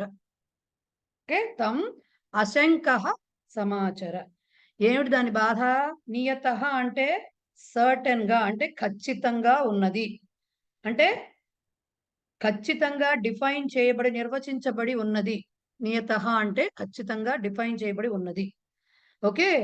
యత్ర అంటే ఎక్కడైతే, ధర్మః ధర్మము, వై అంటే నిస్సందేహంగా, అంటే వితౌట్ ఎనీ హెజిటేషన్ అని అర్థం. వై అంటే అంటే దానికి కూడా మీనింగ్స్ మారుతాయి ఒక్కొక్కసారి. ఈ పర్టికులర్ కాంటెక్స్ట్ లో దాని మీనింగ్ అది. తం దానిని, అశంకః అంటే శంకించిన మనసు లేనివాడవై, అంటే అర్థం ఏంటి? హెజిటేషన్ లేకుండా. ఓకే, ఆ సంకోచం అనేది లేకుండా. వై అంటే ఏం చెప్పుకున్నాం? అంటే ఖచ్చితంగా అనే అర్థంలో కూడా వస్తుంది వై. ఖచ్చితంగా అంటే ఇక్కడ అశంకః అంటే సందేహం లేకుండా, సమాచర ఆచరించు. అంటే ఇప్పుడు పాణిని సూత్రాలకి ఇది అని చెప్పారనుకోండి, ఆని ఆనే అనాలి అని చెప్పేశారు. దీన్ని ఎందుకు అనాలి ఆ అని మనం క్వశ్చన్ చేయకూడదు. అది ఆ అనాలి కాబట్టి మనం అనాల్సిందే, ఇంకా డౌట్ లేకుండా దాంట్లో అనాలి. అదే వాళ్ళు చెప్తున్నారు. యత్ర ధర్మః నియతః, ఎక్కడైతే ఇదే ధర్మము అని ఖచ్చితంగా చెప్పబడిందో, తం దానిని, వై అశంకః అంటే నిస్సందేహముగా, అంటే ఖచ్చితముగా, అశంకః అంటే నిస్సందేహముగా, సమాచర ఆచరించు అని చెప్పటం. వై అంటే నిశ్చయముగా, నిస్సందేహముగా ఆచరించు అని చెప్పటం దాని మీనింగ్. రైట్.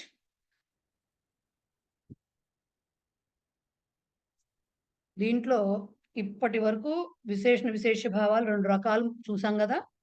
ఒకటి నార్మల్, మనకి విశేషణాలు ఏవైతే ఉంటాయో క్వాలిటీస్ అవి. 2 నెంబర్స్. ఇప్పుడు వచ్చేసరికి మూడోది ఆర్డినల్స్ అంట. అంటే మనము 1 2 3 4 5 6 అలాంటివన్నీ సంఖ్యలు, నెంబర్స్. 1వ 2వ 3వ, ఫస్ట్ సెకండ్ 1 2 3 నెంబర్స్ అండి. First second third fourth fifth sixth అని చెప్పి 100th వరకు వెళ్తాం కదా. అంటే ఏంటి? They are positions. ఫస్ట్ అంటే ఏంటి? మొట్టమొదట ఉన్నది. ఎటించో అటించి కావచ్చు, మనం ఎక్కడో దాంట్లో మొట్టమొదటి. అంటే ఫస్ట్ అనేది నెంబర్ కాదు అక్కడ. ఫస్ట్ అంటే పొజిషన్. 1 కి ఫస్ట్ కి డిఫరెన్స్ ఉందా లేదా? 1 అంటే ఓన్లీ 1, ముందుందా వెనకుందా దీంతో సంబంధం లేదు, ఒక్కటే ఉంది. కానీ ఫస్ట్ అంటే మొట్టమొదటి అని అర్థం, మొదటి అని అర్థం. సో 1 అనడానికి మొదటి అనడానికి డిఫరెన్స్ ఉంది కదా. అలాంటి వాటిని ఏమంటారు? ఆర్డినల్స్. అంటే పొజిషనింగ్ చెప్పేవన్నమాట, పొజిషన్ ని చెప్పేవి. దాన్నే సంస్కృతంలో పూరణ.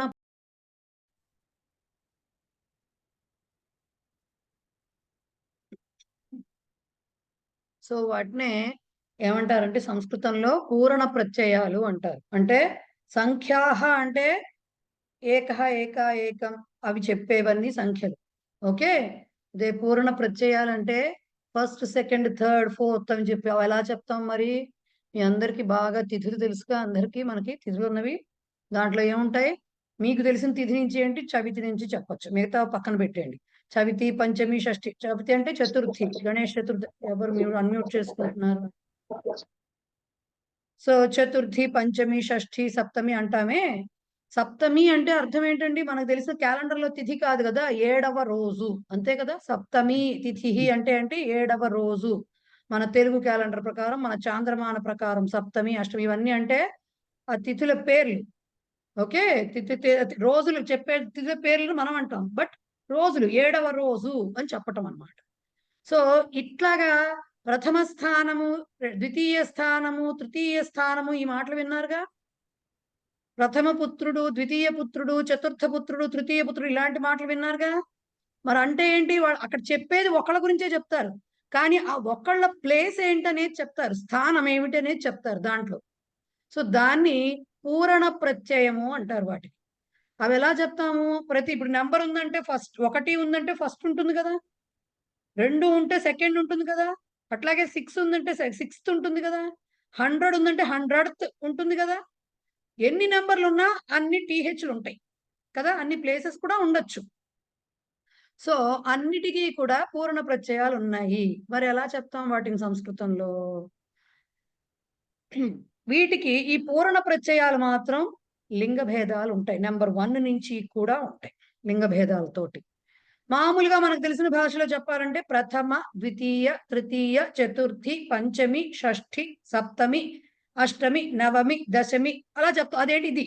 అదే మామూలుగా చెప్పాలంటే ప్రథమః అంటే పుంలింగం, ప్రథమా స్త్రీలింగం, ప్రథమం నపుంసకలింగం, ద్వితీయః ద్వితీయా ద్వితీయం, తృతీయః తృతీయా తృతీయం, చతుర్థః చతుర్థీ చతుర్థం. చతుర్థానికి మాత్రం చతుర్థి అంటాం, మనకు అలవాటు, పరిపాటి, దానికి ఏదో రూల్స్ ఉండుండొచ్చు. ఓకే, పంచమః పంచమీ పంచమం.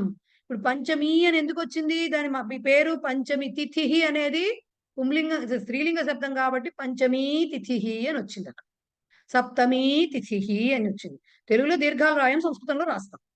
సో పంచమః పంచమీ పంచమం, షష్ఠః షష్ఠీ షష్ఠం, సప్తమః సప్తమీ సప్తమం, అష్టమః అష్టమీ అష్టమం, నవమః నవమీ నవమం, దశమః దశమీ దశమం. అలాగా అక్కడ వరకు అలా వస్తుంది. ఏకాదశ నుంచి ఎలా వస్తుంది? ఏకాదశ అనే వస్తుంది, ఏకాదశమ అని రాదు. ఏకాదశ, ఏకాదశి ద్వాదశి తెలుసు కదా, త్రయోదశి చతుర్దశి వరకు తెలుసు కదా. అలాగే ఏకాదశ, ఏకాదశి, ఏకాదశం, ద్వాదశ, ద్వాదశి, ద్వాదశం. వీటన్నిటికీ అర్థం 12th అని అర్థం.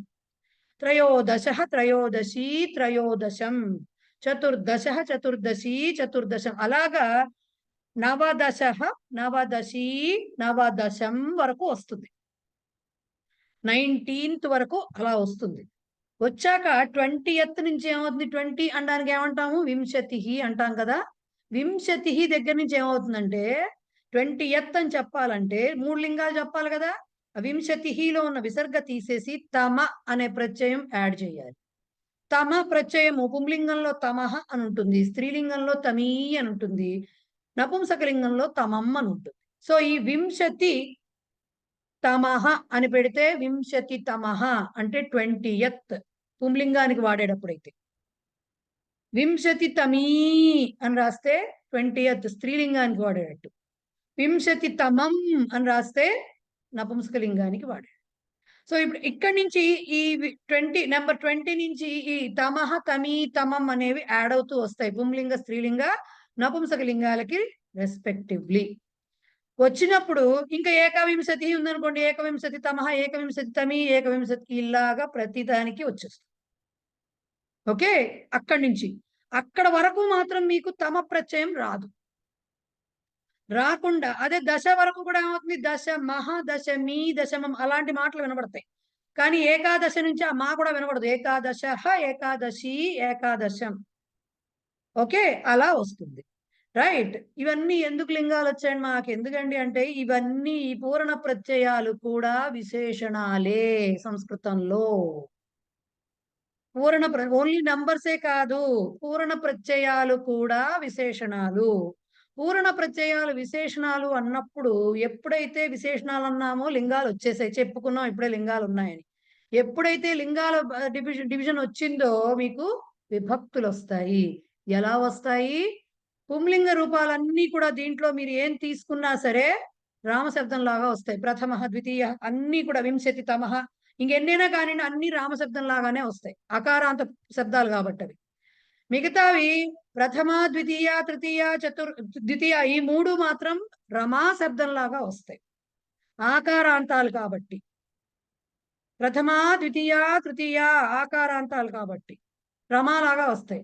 తర్వాత నుంచి వచ్చేవి చతుర్థి, పంచమి, షష్ఠి, దశమి, ఏకాదశి, నవదశి వరకు కూడా ఈకారాంతాలు వస్తాయి కాబట్టి అవి గౌరీ శబ్దం లాగా వస్తాయి. రైట్. నపుంసక లింగాలన్నీ జ్ఞాన శబ్దం లాగా, ఎందుకంటే ప్రథమం, ద్వితీయం, తృతీయం, చతుర్థం, పంచమం, షష్ఠ అలాగే వస్తాయి కదా. వింశతి తమం వచ్చినా కూడా అన్ని అకారాంత నపుంసక లింగ శబ్దాలు అవన్నీ, కాబట్టి అవన్నీ జ్ఞాన శబ్దాల కిందకు వస్తాయి. పుంలింగాలన్నీ అకారాంతాలు రామం, నపుంసక లింగాలన్నీ కూడా అకారాంతాలు జ్ఞాన. స్త్రీలింగాలు మాత్రం ఫస్ట్ మూడిటికి మాత్రం ఈ మన ఆకారాంతం రమాలాగా వస్తాయి, మిగతా తర్వాతవన్నీ కూడా ఈకారాంతాలు కాబట్టి అవి గౌరీలాగా వస్తాయి. ఓకే. సో ఇప్పుడు మనం తెలుసుకోవాల్సింది, చాలా కన్ఫ్యూజ్ అయ్యే పార్ట్ ఏంటి జనరల్ గా అందరూ అంటే, నంబర్స్ చెప్తున్నారు, పూర్ణ ప్రత్యయాలు చెప్తున్నారు, ఈ రెండిటికి డిఫరెన్స్ ఏంటి? ఇక్కడ డిఫరెన్స్ ఎందుకు ఎక్కడ తెలుస్తుంది బాగా అంటే, ఒక బాలుడు అని చెప్పినప్పుడు మీకు పెద్ద నెంబర్ 1 ఇచ్చినప్పుడు పెద్ద తెలియకపోవచ్చు. ఎందుకు? ఏకహ బాలకహ అనొచ్చు, ఫస్ట్ పొజిషన్ కూడా అదే వాడే ఉండొచ్చు, ఒక్కడే ఉంటే వాడే రాజు కదా, ఆమోదం చెట్టు అయిపోతాడు. సో అప్పుడు మీకు చెప్పడం ప్రథమ ఓకే. తర్వాతకి వచ్చేసరికి ఒక నెంబర్ పెరుగుతూ వచ్చింది అనుకోండి, 2 అన్నాం అనుకోండి, మీరు ద్వౌ పుంలింగం కానీ ద్వే ద్వే అని వాడారు అనుకోండి, ఎక్కడైనా ద్వౌ ద్వే ఆర్ ద్వే వాడితే మీరు కరెక్ట్ గా నెంబర్ చెప్తున్నారు, అంటే అక్కడ ఎన్ని ఉన్నాయి అనేది చెప్తుంటారు. రైట్. కానీ ద్వితీయం వాడినప్పుడు ఏమవుతుంది? మీరు రిఫర్ చేసేది ఒక వస్తువో ఒక పర్సన్లోనే చెప్తారు, కానీ వాళ్ళ పొజిషన్ ఏంటో చెప్తారు, పొజిషన్ చెప్తారు. ముగ్గురు లేదా 3 పుస్తకాలు అని చెప్పడానికిను, 3 పుస్తకాలు అంటే అక్కడ నెంబర్ 1, 2, 3 కనపడతాయి మీకు, మీ చేతిలో 3 పుస్తకాలు ఉంటాయి. కానీ మూడవ పుస్తకం నాకు 3 పుస్తకాలు ఇవ్వు అన్నారు, ర్యాక్ లోంచి 3 పుస్తకాలు ఇవ్వు అంటే ర్యాండమ్ గా ఏవో ఒక 3 పుస్తకాలు ఇస్తారు, మీ చేతిలో 3 పుస్తకాలు ఉంటాయి. కాదు, ర్యాక్ లో 3rd బుక్ ఇవ్వు, 3వ పుస్తకం ఇవ్వు అన్నారు అనుకోండి, వెంటనే మీరు నెక్స్ట్ క్వశ్చన్ ఏమొస్తుంది? రైట్ నుంచా లెఫ్ట్ నుంచా అడుగుతారా లేదా? ఏ నెంబర్ ఆఫ్ ఏ ర్యాక్ లో ఉంది, ఏ అరలో ఉంది, 4th లైన్ లో ఉందా, 5th లైన్ అడుగుతారా లేదా? అంటే ఏంటి, అక్కడ మీరు ఒక పుస్తకమే తీసిస్తారు. 3 బుక్స్ ఇవ్వమన్నప్పుడు 3 పుస్తకాలు ఇవ్వు అంటే మీరు 1, 2, 3 లెక్క పెట్టి ఏవో ఒక 3 పుస్తకాలు ఇస్తారు. కానీ 3వ పుస్తకం ఇవ్వు అంటే డీటెయిల్స్ కనుక్కుని ఆ తాలూకు ఫలానా పుస్తకం ఒక్కటే తీసిస్తారు, అది డిఫరెన్స్ పట్టుకోవాలి. ఎప్పుడు పూర్ణ ప్రత్యయాలంటే మీకు చివరికి వచ్చేది ఒకటే, అక్కడ యూనిట్ ఉండేది ఒకటే, అది వస్తువు కావచ్చు, మనిషి కావచ్చు, ఇంకోటి కావచ్చు, అక్కడ ఉండే యూనిట్ ఒక్కటి. కానీ నంబర్ చెప్పినప్పుడు బహువచనం ఇంకా 2 నుంచి మీకు నెంబర్ పెరిగిపోతూ ఉంటుంది. అక్కడ ఎన్ని ఉంటే అన్నీ ఉంటాయి. 10 మంది ఉన్నారు క్లాస్ లో ఉన్నప్పుడు ఓకే, 10 మంది కనిపిస్తారు అక్కడ పీపుల్ మీకు అక్కడ. కానీ 9th గర్ల్ అన్నప్పుడు 9th గర్ల్ ఎక్కడ? 4th బెంచ్ లో ఉందా? ఇక్కడి నుంచి 9th గర్ల్ లేకపోతే ఫస్ట్ నుంచినా లాస్ట్ నుంచినా లెక్క పెట్టడం. రైట్. ఆ పొజిషనింగ్ ఏదైతే ఉందో దట్ ఈస్ పూర్ణ ప్రత్యయం. నంబర్ ఆఫ్ ఇది చెప్పేది, ఎన్ని ఉన్నాయో చెప్పేది మీకు సంఖ్య. ఇంతవరకు ఫస్ట్ అర్థం చేసుకోవాలి. అర్థమైందా పూర్ణ ప్రత్యయాలు అంటే ఏంటో? శిరీష్ గారు ఏంటండి? శిరీష్ గారు ఏంటండి? అయితే ఏకవచనంలోనే ఉంటుందా సెంటెన్స్? అది పట్టుకోవాల్సిన పాయింట్ అది. సో పూర్ణ ప్రత్యయాలు మీకు ఎంత పెద్ద నెంబర్ అయినా కావచ్చు, మీరు చెప్పేది ఒక వస్తువు గురించే చెప్తూ ఉంటారు, ఏకవచనంలోనే ఉంటుంది, అందుకని అది కదా.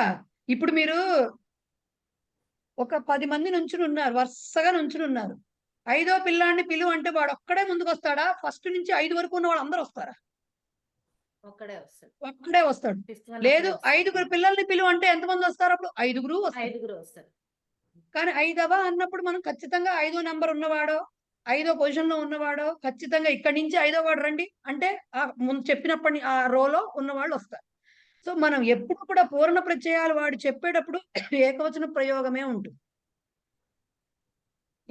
5వ బాలకునితో అన్నాం అనుకోండి, బాలకునితో అంటే బాలకేనా మీకు తెలుసు, బాలకేనా పుంలింగం కాబట్టి ఏమవుతుంది, పంచమహ తీసుకుని దానికి తృతీయ విభక్తి పెట్టి పంచమేన బాలకేన, అది ఎప్పుడు ఏకవచనంలోనే ఉంటుంది. పంచమహ బాలకహ కాబట్టి ఒకడే ఉంటాడు, అంతేగాని పంచమాహ బాలకహ ఉండదు కదా. పంచ నెంబర్ ఎంత పెద్దదైనా కావచ్చు, పూర్ణ ప్రత్యయాలతో మనం పొజిషన్ చెప్పినప్పుడు ఏమవుతుంది, ఏకవచన ప్రయోగమే జరుగుతుంది. కానీ సంఖ్యల్లో అలా కాదు, 5గురు బాలకనుడు పంచభ్య ఇలా నెంబర్ బహువచనం మారిపోతూ ఉంటుంది. ఇది పట్టుకోవాలి. రైట్, క్లియర్ అయిందా? ఇప్పుడు మీకు పూర్ణ ప్రత్యయాలకు టేబుల్ ఇచ్చేశారు. దాంట్లో కొన్ని చోట్ల చతుర్థ అని పడింది, చతుర్థి కింద దిద్దుకోండి దాన్ని. మిగతావన్నీ కరెక్ట్ గానే ఉన్నాయి. వాళ్ళు ఇచ్చారు పుంలింగ, స్త్రీలింగ, నపుంసకలింగాలు మొత్తం టేబుల్ ఇచ్చేశారు. ఎక్కడి వరకు ఇచ్చారు, నవదశి తర్వాత వింశతి తమహ వింశతి, అక్కడ వరకు కూడా ఎలా వచ్చాయి అనేది కూడా ఏకవింశతి అది ఇచ్చారు. త్రింశత్ చత్వారింశత్కి ఎలా వచ్చిందో కూడా ఇచ్చారు. వింశతి ఉంది కాబట్టి పక్కన విసర్గ తీసేసి తమ యాడ్ అవుతుంది. త్రింశత్, చత్వారింశత్, పంచాశత్ ఇవి ఉన్నాయనుకోండి, అప్పుడేమవుతుంది, ఆ పంచాశత్ ప్లస్ తమ 2 తాలు వస్తాయి, అందుకనే ద్విత్వం వస్తుంది అక్కడ. పంచాశత్తమ, చత్వారింశత్తమ और చత్వారింశత్తమి, త్రింశత్తమ ఆ డబల్ తా రాయాలి. కానీ వింశతి దగ్గర అక్కర్లా, ఎందుకంటే వింశతి అని ఈ పలికేస్తుంది, అక్కడేమో హలంతం కాబట్టి డబల్ తా వస్తుంది. అవి చూసుకోండి, అవన్నీ టేబుల్లో ఇచ్చేసారు. రైట్, వాక్యాలు చదువుతాను వినండి, అర్థం చెప్తాను. మీకు ఎక్కడైనా అక్కడ వాక్యాలకు అర్థాలు తెలియకపోతుంటే మీరు నోట్ చేసేసుకోవచ్చు సింపుల్ గా పెన్సిల్ తోటి. 45 పేజ్ నెంబర్. ప్రథమః బాలకః వామనః అస్తి. మొట్టమొదటి బాలకుడు, మొదటి బాలుడు, వామనః అంటే పొట్టివాడు, షార్ట్, పొట్టివాడు. ఓకే, పొట్టివాడు. ఓకే, వామనః అంటే పొట్టివాడు. సో ప్రథమః బాలకః, రోలో ఉన్నారు, ఎలా నుంచోబెడతారండి, లైన్ లో నుంచోబెట్టాడు, పొట్టివాళ్ళ ముందు పొడుగు వాళ్ళ వెనక నుంచోబెడతారు కదా, అట్లా అన్నమాట. పుస్తకస్య ప్రథమే పుటే ప్రాస్తావికం అస్తి. పుస్తకము యొక్క ప్రథమే పుటే, పుటః అంటే పేజీ. ఓకే, పుట సంఖ్య అని తెలుగు పుస్తకాలు చదివే అలవాటు ఉంటే పుట సంఖ్య అని ఇస్తారు వాళ్ళు, ఇప్పుడు పేజీ నెంబర్ ఇచ్చేస్తున్నారు, కానీ పాత పుస్తకాల్లో పుట సంఖ్య అని ఉంటుంది. సో పేజీ, మొదటి పేజీలో ప్రాస్తావికం అస్తి అంటే ప్రస్తావన అంటామే మనం, అది ఉందన్నమాట దాంట్లో. గిరీశస్య ప్రథమా అగ్రజ విత్తకోశే కార్యం కరోతి. గిరీష్ యొక్క ప్రథమా అగ్రజ, వాడికి 3-4 అక్కయ్యలు ఉండుండొచ్చు. మొట్టమొదటి అక్కయ్య, మొదటి అక్క అంటే మనం పెద్దక్క అంటాం కదా మన భాషలో, అదనమాట. ప్రథమా అగ్రజ విత్తకోశం అంటే బ్యాంక్ లో కార్యం కరోతి పనిచేస్తున్నది.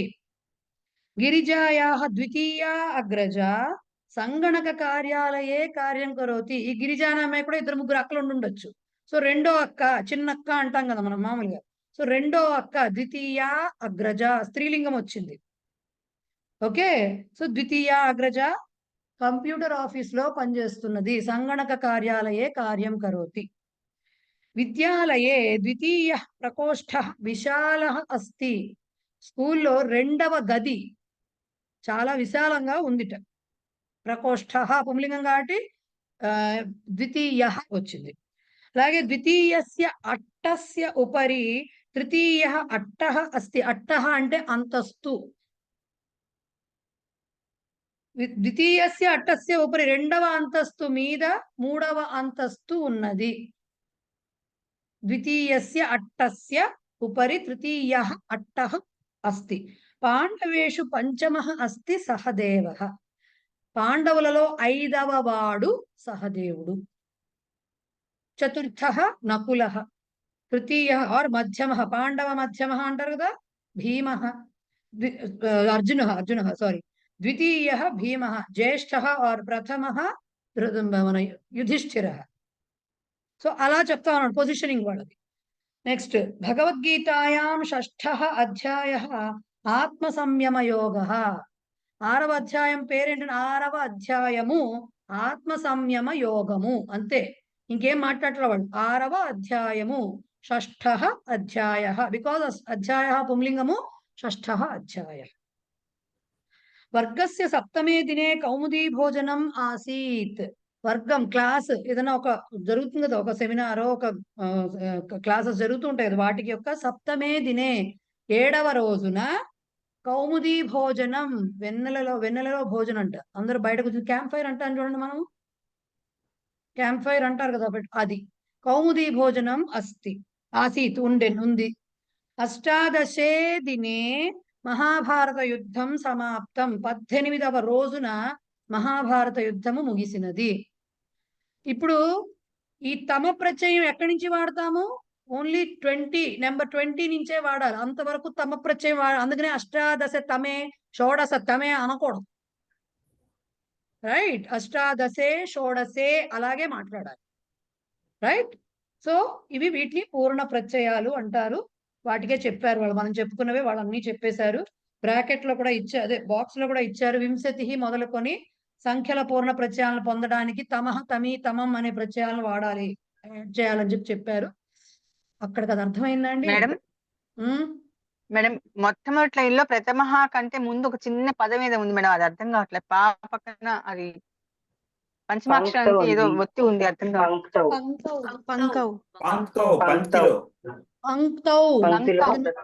అది నా పుస్తకంలో లేదు. పంక్తౌ, పంక్తి అంటే వరుస, లైన్.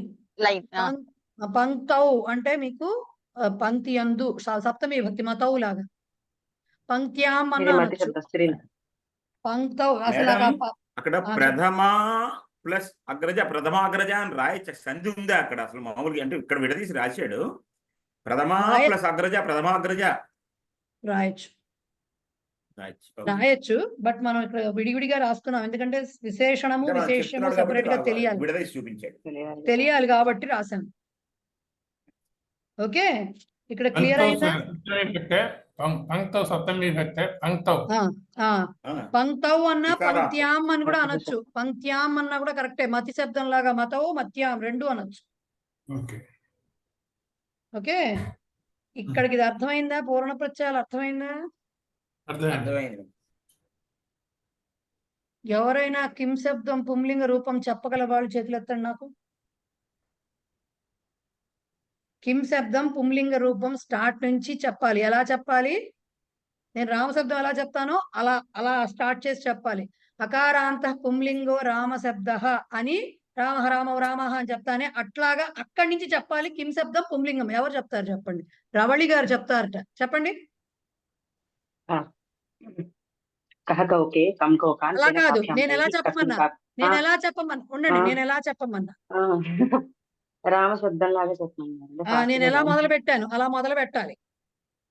దకారాంత పుల్లింగ. ఏంటది? ఏ అంతం? Sorry madam. మకారాంత పుల్లింగ కిం శబ్ద తత్శబ్దం లాగా. Sorry madam. మకారాంత పుల్లింగ కిం శబ్ద. కః కౌకే కం కౌకాన్ కేన కాభ్యాం కైః కస్మై కాభ్యాం కేభ్యః కస్మాత్ కాభ్యాం కేభ్యః కస్య కయోః కేశాం కస్మిన్ కయోః కేషు. రైట్, అయిందా?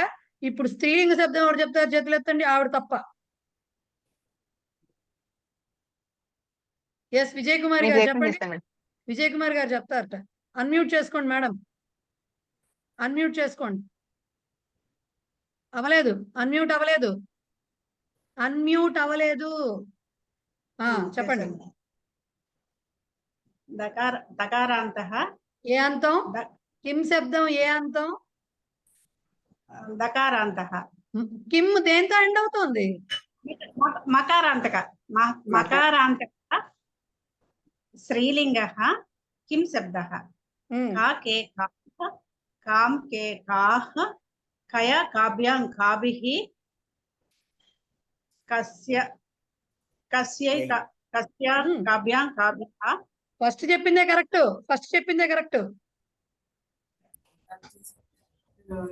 చతుర్థి కస్యై కాభ్యాం కాభ్యః కస్యాః కాభ్యాం కాభ్యః కస్యాః కయోః కాసాం కస్యాం కయోః కాసు. అది కిం శబ్దం స్త్రీలింగం. రైట్. నపుంసకలింగంలో ప్రథమ ద్వితీయ రూపాలు ఎలా వస్తాయి? కిం కే కాని కిమ్ కే కాని కిమ్ కే కాని కదా, కిమ్ కే కాని అది కూడా మకారాంత నపుంసకలింగం కిం శబ్దహానే. సో కిమ్ కే కాని కిమ్ కే కాని మిగతావన్నీ కేనకాభ్యాం కైహి. ఇప్పుడు ఇది ఎందుకు చెప్పించాను మీ చేత? అసందర్భంగా కిం శబ్దం ఎందుకు వచ్చింది మనకి ఇప్పుడు అంటే, నెక్స్ట్ ఇప్పుడు మనం ఏం చెప్పాము? క్వాలిటీస్ ఉన్నటువంటివి విశేషణాలే, సంఖ్యలు విశేషణాలే, పూర్ణ ప్రత్యయాలు విశేషణాలే. ఇంకొకటి మిగిలిపోయింది విశేషణాల్లో, దాన్నే చిత్ చన ప్రత్యయాలతోటి ఏర్పడే పదాలు అంటారు. చిత్ చన అనేవి రెండు ప్రత్యయాలు. అనిశ్చితార్థకత దాంట్లో వాడతారు. అనిశ్చితార్థక అంటే అనిశ్చితార్థే అంటారు. అంటే అనిశ్చితంగా ఉంటుంది అర్థం వాటిది. అవి వాడినప్పుడు వచ్చేటటువంటి పదాల యొక్క అర్థము అనిశ్చితం అంటే సర్టన్ కాదు, విచ్ ఇస్ నాట్ సర్టన్. అనిశ్చితి అంటే అది. ఆ అర్థంలో చిత్ చన రెండిటికి అర్థం. త్వాల్యప్పు ఎలాగో, రైట్? సో సేమ్ అదే కాంటెక్స్ట్ లో, ఒకటే కాంటెక్స్ట్ లో చిత్ అన్న చన అన్న ఒకటే, చిత్ అన్న చన అన్న ఒకటే, బట్ చిత్ చన రెండు ప్రత్యయాలు. అలానే మనం ప్రత్యయం అన్నాం కదా అని ధాతువులకి వాడేస్తాం వీటిని. బాబోయ్ ఇన్ని ధాతువులకి ఇన్ని ప్రత్యయాలు ఇన్ని యాడ్ అయితే ఎన్ని రూపాలు వస్తాయి? కాదండి, కేవలం కిం శబ్ద రూపాలకి మాత్రమే యాడ్ అవుతాయి ఆ ప్రత్యయాలు. కేవలం కిం శబ్ద రూపాలు అండ్ కొన్ని కకారాలకి. సప్త కకారాల్లో కిం కూడా ఒకటి కదా మనకి. కిం అంటే 3 లింగాల్లో కిమ్ము వస్తుంది, రైట్? సో కిమ్ లో ఉన్న నపుంసక లింగం మొత్తం 3 లింగాల్లో అంటే ఒక్కొక్క దాంట్లో 21 రూపాలు అంటే 63 రూపాలు. మొత్తం ఆ కిం శబ్ద రూపాలకి మాత్రమే చిత్ ఆర్ చన యాడ్ అవుతాయి. ఏదైనా అవ్వచ్చు. యాడ్ అయినప్పుడు వచ్చే రూపం ఏదైతే ఉంటుందో అది అనిశ్చితి. అంటే కహ అన్నాం అనుకోండి, ఎవడు అని వస్తుంది. కశ్చిత్ అంటే కహ ప్లస్ చిత్ యాడ్ అయ్యి కశ్చిత్ అనే రూపం వస్తుంది. అది ఎందుకు వచ్చింది అనేది 3వ లెవెల్లో తెలుసుకుంటారు. బట్ కహ ప్లస్ చిత్ కశ్చిత్ ఆర్ కహ ప్లస్ చన కశ్చన వస్తుంది. వచ్చినప్పుడు దీనికి అర్థం ఏమొస్తుంది? ఒకడు అని రాదు, ఎవడో, సంవన్ అని వస్తుంది. కశ్చిత్ రాజా ఆసీత్ అన్నాం అనుకోండి, అనగా ఊళ్ళో ఒకనొక రాజు ఉన్నాడు. ఎవడో మనం చెప్పట్లేదు. ఆ రాజు ఎవడు, వాడి పేరేమిటి, వాడి వంశం ఏంటి, వాడి గోత్రం ఏంటి, మనం ఏమి చెప్పట్లేదు. ఒక రాజున్నాడు, పర్టికులర్ గా ఒకడు అని చెప్పట్లేదు, ఎవడో ఒక రాజున్నాడు. దెర్ వాజ్ ఎ కింగ్ అంటాను చూడండి, ఆ టైంలో ఎవడో ఖచ్చితంగా చెప్పట్లేదు, రాజున్నాడు, సంవన్. అట్లా అనిశ్చితంగా చెప్తున్నాను. కాచిత్ మహిళ అంటాం. కా ఎక్కడి నుంచి వచ్చింది? కిం శబ్దం స్త్రీలింగంలోంచి వచ్చింది. కా ప్లస్ చిత్ కాచిత్ ఆర్ కా ప్లస్ చన కాచన. ఎవరో మనకు తెలియదు, వాళ్ళెవరో తెలియదు, బట్ ఒకళ్ళెవరో తగిలారండి మనం వస్తుంటేను అంటాం. వాళ్ళెవరో మనకు తెలియదు, బట్ వచ్చిన ఒక ఆవిడ ఎవరో తగిలింది అంటాం. ఆవిడ పేరు తెలియదు, ఊరు తెలియదు, బట్ కనిపించింది అనమాట మనకి. సో అలా చెప్పేటప్పుడు కాచిత్ మహిళ కాచన అని చెప్తాం. బాగా కొన్ని మాటలు అలవాటు కదా మాకు. కానిచన, కానిచన అనే మాట బాగా వినుంటారు అందరూ. చాలా కేచన, కానిచన కదా. కేచన ఎక్కడి నుంచి వచ్చింది? చిచ్చనాలో పుంలింగంలో బహువచన రూపంలో వచ్చింది కే అని, రైట్? కహ కౌకేలు. కేచన అంటే కొందరు, సమ్ పీపుల్, ఎవరో తెలియదు, ర్యాండమ్ గా. ఓకే. అలాగే కానిచన వాక్యాన్ని వక్తుం ఇచ్చామి, ఈ మాట దశదిన శిబిరంలో చాలా మంది వినుంటారు, వాడుంటారు కూడా. ఎక్కడి నుంచి వచ్చింది? కిం కే కాని ఇచ్చారు మేడం మీరు. నపుంసకలింగం నుంచి వచ్చింది. వాక్యాన్ని నపుంసకలింగ బహువచనం కాబట్టి కిం కే కాని నుంచి కాని చిత్ ఆర్ కానిచన రెండిటికి అర్థం ఒకటేనండి. చిత్ అయినా రాయొచ్చు, చన అయినా రాయొచ్చు, దాంట్లో అయితే డౌటే లేదు, ఏదైనా రాయొచ్చు. బట్ ఎటు కాకుండా చిన్న అని రాయకండి, చిత్ రాయండి ఆర్ చన రాయండి. చోలే చన చన కాదండి, మళ్ళీ మామూలు చ నా. ఓకే. సో అలా చెప్పినప్పుడు కానిచన వాక్యాన్ని అంటే ఏంటి? నేనేదో కొన్ని నాకు తోచిన వాక్యాలు, ఏవో నాకు తట్టిన వాక్యాలు అని అర్థం. అంతేకాని పర్టికులర్ గా ఒక టాపిక్ గురించి చెప్పడం అలా కాదు. కానిచన ఏదో కొన్ని మాటలు చెప్దాం అనుకుంటున్నా, కొన్ని పదాలు, కొన్ని వాక్యాలు చెప్దాం అనుకుంటున్నాను. సో బేసిక్ గా ఈ చిత్ చన అనే అనిశ్చితార్థక ప్రత్యయాలు ఎవరికి వాయిస్ సరిగ్గా రావట్లేదా అండి? నాది బ్రేక్ అవుతుందా? సార్కి ఒక్కరికే అవుతుందా? మీ అందరికీ కూడా అవుతుందా? లేదుగా? Okay fine. అయితే అక్కడ అక్కడ మీకు ఏమన్నా నెట్ కొంచెం అటు ఇటు అయిందేమో సార్ కొద్దిగా, రైట్? సో బేసిక్ గా చిత్ చన ప్రత్యయాలు అనిశ్చితార్థక ప్రత్యయాలు దేనికి పడితే దానికి మన ఇష్టం వచ్చినట్టు వాడకూడదు. కేవలం కిం శబ్ద రూపాలకే మన అవసరాన్ని బట్టి ఏ లింగము, ఏ వచనము, ఏ విభక్తిలో కావాలో వాడు. ఎందుకండి ఇన్ని విభక్తుల్లో వాడాలి? ఎందుకంటే ఇవి విశేషణాలు కదండి. మరి పక్కన విశేషం ఎలా ఉంటే దాని ప్రకారం. ఓకే, పక్కన విశేషం ఎలా ఉంటుందో మరి ఇవి విశేషాలు కూడా ఎలా వస్తాయండి అంటే వాక్యాలు చూస్తే మనకు అర్థమవుతుందండి. దానికి కూడా ఆన్సర్ అదండి. ఇవి కాక కొన్ని కకారాలు అంటే కొన్ని కకారాలకి యాడ్ అవుతుంది. కుత్రచిత్ అనే మాట వినుంటారు ఎక్కడో. కుత్రచిత్, కుతశ్చిత్, కథంచిత్ ఇలాంటి మాటలు కొన్ని ఉన్నాయి. అంటే కొన్ని కకారాలకు కూడా అది యాడ్ అవుతుంది అనమాట. కిమర్థంకి యాడ్ అవ్వదు. అట్లాగే ఇంకో కకారం ఏముంది బేసిక్ గా, అయ్యో ఇదేపోయింది, కథిచిత్కి వస్తుంది, కథిచిత్కి వస్తుంది, కథంచిత్ కథంకి వస్తుంది.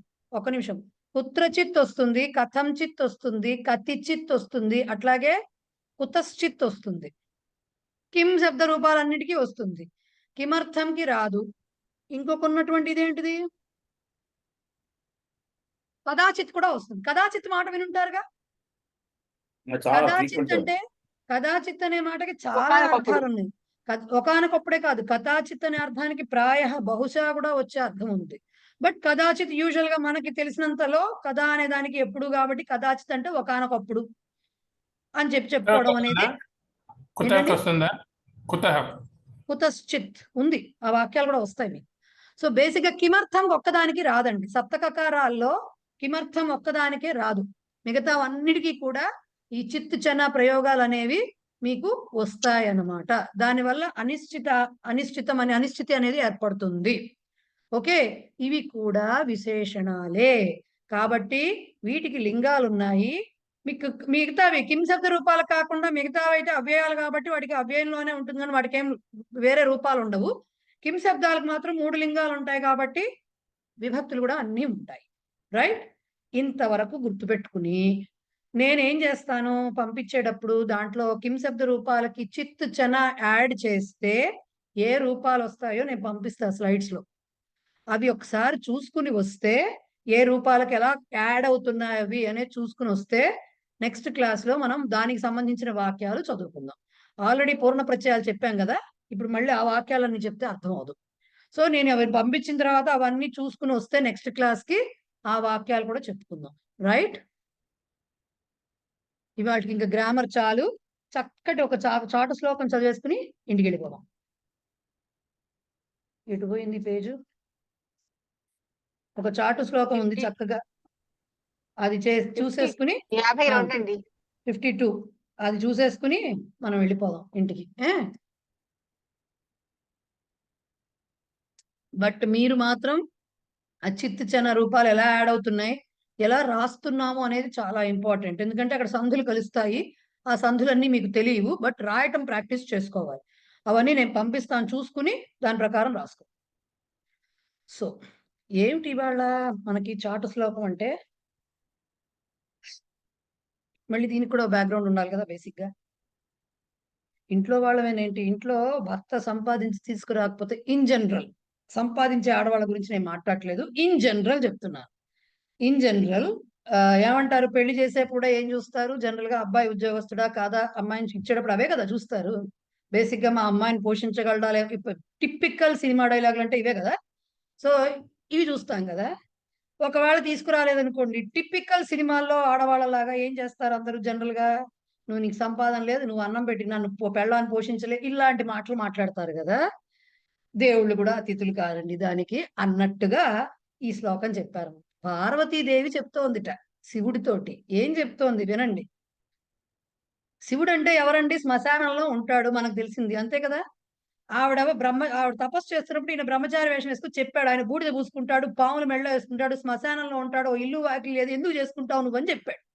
అయినా సరే చేసుకుంది కదా, చేసుకుని అంతా అప్పుడు ప్రేమ గుడ్డిది ఆ టైంలో అనుకోవచ్చు, మనం ఇలా చెప్పకూడదు బేసిక్ గా, బట్ స్టిల్ తమాషాకి. బట్ తర్వాత ఏమైంది, పిల్లలు ఉన్నారు, మరి ఇప్పుడు పోషించుకోవాలి ఎలాగా. అందుకని ఒకవేళ పార్వతీదేవిలా గనక టిపికల్ హౌస్ వైఫ్ లాగా బిహేవ్ చేస్తే ఎలా ఉంటుంది అంటూనే ఒక పక్కన మొన్న హే హేరంబ కిమంబ లాగా చెప్తూనే మిమ్మల్ని రక్షించుగాక అనే మాట చివరికి వస్తుంది అనమాట.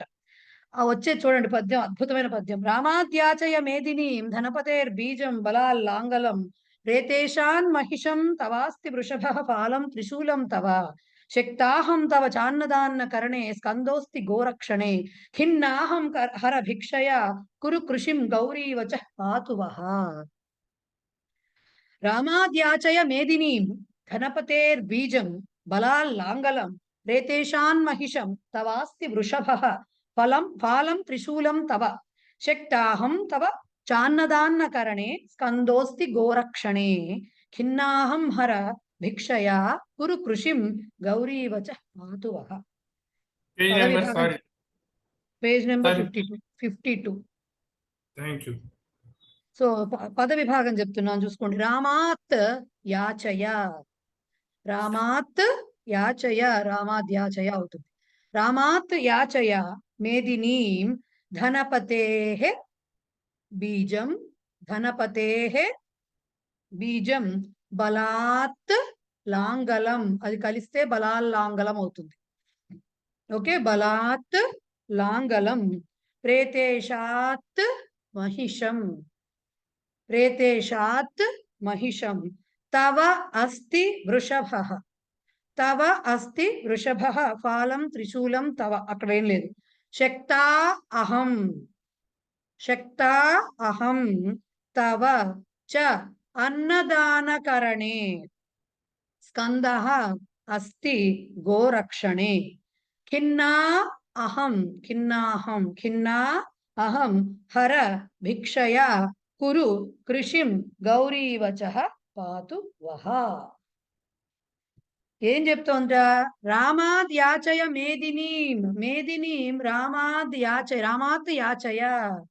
మేదిని అంటే భూమి, భూమిని రాముణ్ణి, రాముడి నుంచి అడుగు, రాముణ్ణి అడుగు భూమిని అని చెప్తుంట. యాచయ అంటే అడుగు నువ్వు.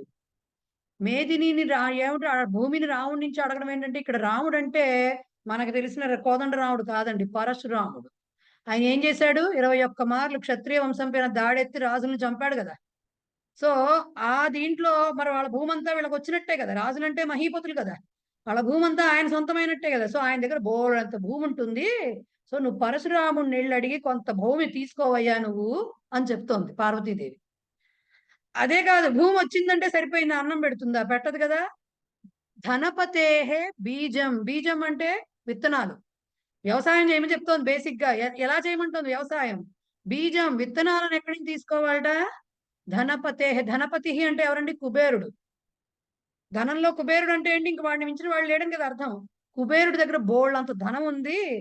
సో అక్కడి నుంచి నువ్వు డబ్బు తీసుకుని విత్తనాలు అక్కడి నుంచి తీసుకో అని చెప్పి.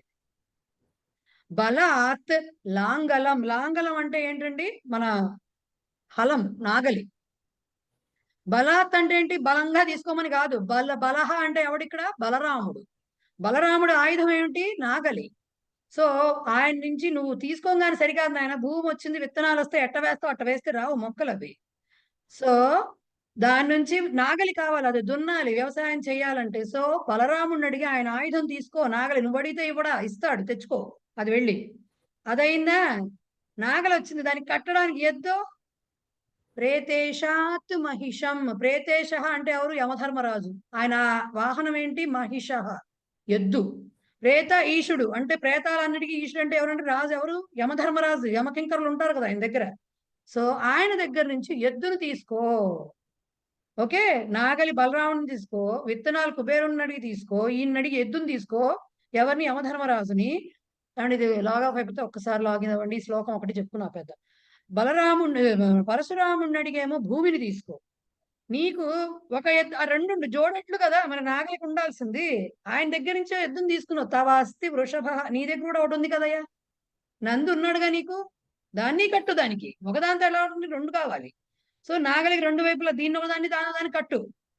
ఫాలం త్రిశూలం తవ, నాగలికి కట్టి అవన్నీ చెయ్యాలి, అది లోపలికి దున్నుకుంటూ వెళ్ళాలి. ముందుకంటే ఒక షార్ప్ ఆబ్జెక్ట్ ఒకటి పెడతారు, ఇలా గుచ్చుతారు, మీరు చూస్తే ఎప్పుడైనా.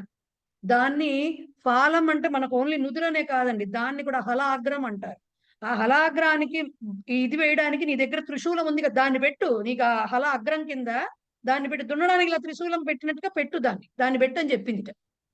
ఫాలం అంటే హల అగ్రం. ఆ నాగలి ఎదురు ముందు భాగంలో ఇలా ఒక మేకు దించినట్టు దించుతారు, దానిలాగా నీ త్రిశూలాన్ని పెట్టు. నీకుంది కదా త్రిశూలం, అది పెట్టు అని చెప్పింది. అక్కడికే అవ్వలేదు. మన కృష్ణ, మన వీళ్ళ సినిమాలు ఉంటాయి కదా, పల్లెటూరు సినిమాలు ఉంటాయి, పంచకట్టు, ఒక ముళ్ళుగర్ర, వీటితోటి ఏముంటుంది, ఈవిడ హీరోయిన్ చక్కగా బుట్టలో అన్నం తీసుకొస్తుంది. ఆవిడ ఏం చెప్తుందంట, శక్త అహం, అహం శక్త. దేనికి శక్త? శక్త అంటే శక్త అంటే ఏంటి? కేపబుల్. శక్త స్త్రీలింగం. I am capable. దేనికి? తవ అన్నదానకరణే చ అన్నదానకరణే. ఆవిడ పేరే అన్నపూర్ణ. నేను నీకు అన్నం పెడతానయ్యా తీసుకొచ్చి. కొంచెం నీ వ్యవసాయం చేస్తుంటే, మన భర్త కష్టపడుతుంటే ఆ మాత్రం నేను చేయలేనా? నేను తీసుకొచ్చి అన్నం తీసుకొచ్చి పెడతా నీకు అన్నదానం నేను చేస్తానని చెప్పింది. ఆ కాశీలో అన్నపూర్ణ విగ్రహంలో అలాగే ఉంటుంది కదండి. ఆవిడ అన్నదానం చేస్తున్నట్టు ఉంటుంది కదా శివుడికి. నేను ఐఎమ్ శక్త అంటే నేను శక్త, I am capable enough to feed you. తర్వాత ఏం చెప్పింది, గోవులు ఉంటాయి. మరి రైతులు అనగానే ఓన్లీ ఇవే కాదు కదా ఉండేది, గోవులు పాడి ఉంటుంది వాళ్ళకి. గోరక్షణే స్కందహ అస్తి. అవన్నీ చూసుకోవడానికి ఈయన ఉన్నాడు. ఎవరు? మన కుమారస్వామి ఉన్నాడు. ఇంతమంది ఉండి నీకు నువ్వు ఏంటయ్యా, హరా ఓ శివుడా, భిక్షయా ఖిన్న అహం. ఎంతసేపు వెళ్ళి నువ్వు భిక్షాటన చేసొస్తే నేను చాలా బాధగా ఉందయ్యా నాకు. ఖిన్న అహం, నేను చాలా బాధపడిన దాన్ని అవుతున్నాను. కురు కృషిం, కృషిం కురు. అందుకని నువ్వు ఇవన్నీ వదిలేసి, భిక్షాటన వదిలేసి కాస్త ఒళ్ళొంచి కష్టపడి భూమిని దున్ను. నీకు భూమి ఎక్కడి నుంచి వస్తుంది, విత్తనాలు ఎక్కడి నుంచి వస్తాయి, నాగలు ఎక్కడి నుంచి వస్తుంది, అన్ని నేను చెప్తున్నా కదా. ఎడ్లు ఎక్కడి నుంచి వస్తాయి, దానికి గుచ్చే ఇది ఎక్కడి నుంచి వస్తుంది, అన్ని చెప్పా కదా నేను నీకు అన్నం కూడా తీసుకొచ్చి పెడతాను, నువ్వు వెళ్ళి కష్టపడి కురు కృషిం అని చెప్పేటటువంటి గౌరీ వచః. అలా చెప్తున్నటువంటి మాటలు చెప్తున్నటువంటి గౌరీ మాటలు పాతు వహ, మిమ్ములను రక్షించుగాక. పరమశివుడికి కూడా తప్పలేదండి ఈ బాధలు. పాపం ఏం చేస్తాడు ఆయన. అది రామాద్యాచయ మేదిని ధనపతేర్ బీజం బలాల్లాంగలం అనే శ్లోకం. అది పరిచయాలో వచ్చే శ్లోకాల్లో అద్భుతమైన శ్లోకాల్లో ఇది ఒకటి. ఓకే, ఎవరికైనా సామాధ్య అని పడిందా? ఎవరికైనా తప్పు పడిందా? నాకైతే సామాధ్యాచయ. అందుకనే 10 సార్లు చదువుతా నేను, 2 సార్లు చదువుతా పద విభాగం. అందుకే చెప్తా నేను. రామాద్యాచయ మేదిని ధనపతేర్ బీజం అడిగాను మేడం. అదే రామాద్యాచయ మేదిని ధనపతేర్ బీజం బలాల్లాంగలం ప్రేతేషాన్ మహిషం తవాస్తి వృషభ ఫాలం త్రిశూలం తవ శక్తాహం తవ చాన్నదాన్నకరణే స్కందోస్తి గోరక్షణే ఖిన్నాహం హర భిక్షయా కురు కృషిం గౌరీవచ పాతు వహ. అర్థమైందా అండి? మా మేడం ఇలా చెప్పింది, పరమశివుడికి కూడా ఒక్క నిమిషం. మా మేడం ఇలా చెప్పింది, శివుడికి కూడా కష్టాలు తప్పలేదని. ఇలాంటివి మాత్రం, ఈ వర్డ్స్ మాత్రం రాయదు. నేనేదో తమాషాకి చెప్తా క్లాస్ లో, అలాంటివన్నీ రాయబోకండి. వాళ్ళు ఏమి ఇస్తే అదే మీకు ఎంత అర్థమైందో దాన్ని రీప్రొడ్యూస్ చేయండి అక్కడ. సరేనా మేడం? సరే మేడం. కానీ ఇక్కడ అవగ్రం రాస్తారు కదా, శ్లోకం ఇక్కడ రాయాల్సి వస్తే మనం కూడా అవగ్రం చెప్పేస్తే అవగ్రమే రాయాలా? రాయాలి, కంపల్సరీ. రాయకూడదు. శ్లోకంగా రాసేటప్పుడు అవగ్రహం ఉంటే అదే రాయాలి. ఎందుకంటే దాన్ని పూర్వరూప సంధి అంటారు. వస్తుంది ఇప్పుడు మీకు. సంధులు చేసే నెంబర్ ఆఫ్ లెటర్స్ తగ్గేందుకు. సో కంపల్సరీ అలా రాయాల్సిందే. అది రాయకపోతే నెంబర్ ఆఫ్ లెటర్స్ పెరిగితే ఇన్ఫర్మేషన్ అంటే వేరే ఏం లేదండి. పీడిఎఫ్లు పంపించాను మళ్ళీ గ్రూప్ లో ఇందాక మధ్యాహ్నం. నేను మళ్ళీ ఫ్రెష్ గాను అవే షేర్ చేసింది. ఎక్సర్సైజెస్, పీడిఎఫ్స్ అన్ని పంపించినవి క్లాస్ లో షేర్ చేసి పంపించా గ్రూప్ లో. మళ్ళీ చూసుకోండి. Okay madam. ఇప్పటి వరకు గ్రూప్ లో షేర్ చేశాను నేను. అవి ఎప్పుడు చేశాను, ఎన్ని గంటలు చేశాను? అంటే ప్రవేశకి కరపత్రాలు పంపిస్తే మేము అది ప్రింట్ తీసుకుని పెట్టుకుంటాం. దీనికి కరపత్రాలు ఏమైనా పంపించారేమో అని అడుగుతున్నాను. కరపత్రాలు అనేవి ఏం లేవండి. కరపత్రాలు ఎక్కడి నుంచి వచ్చాయి? ప్రవేశాలు కరపత్రాలు పంపించాను నేను. మీరు కాదండి, దాంట్లో కళ్యాణి గారు పంపించాను. అది నాకు తెలీదు. నేనైతే కరపత్రాలు ఏం పంపించలేదు. దశదళ శిబిరంలో ఆనంద్ గారు పంపించారు. చిన్న కన్ఫ్యూజన్ అండి, సారీ అండి. పరిచయాలు ఐ గెస్ నేను ఎప్పుడు పంపించాను? మధ్యాహ్నం పొద్దున పంపించాను 10:40కి. అన్ని మళ్ళీ ఒకసారి పంపించాను. ఇప్పటి వరకు గ్రూప్ లో షేర్ చేసినవి అవి చూసుకోండి. Okay thank you madam. చర్చా వేదికలో ఉన్నారో లేరో?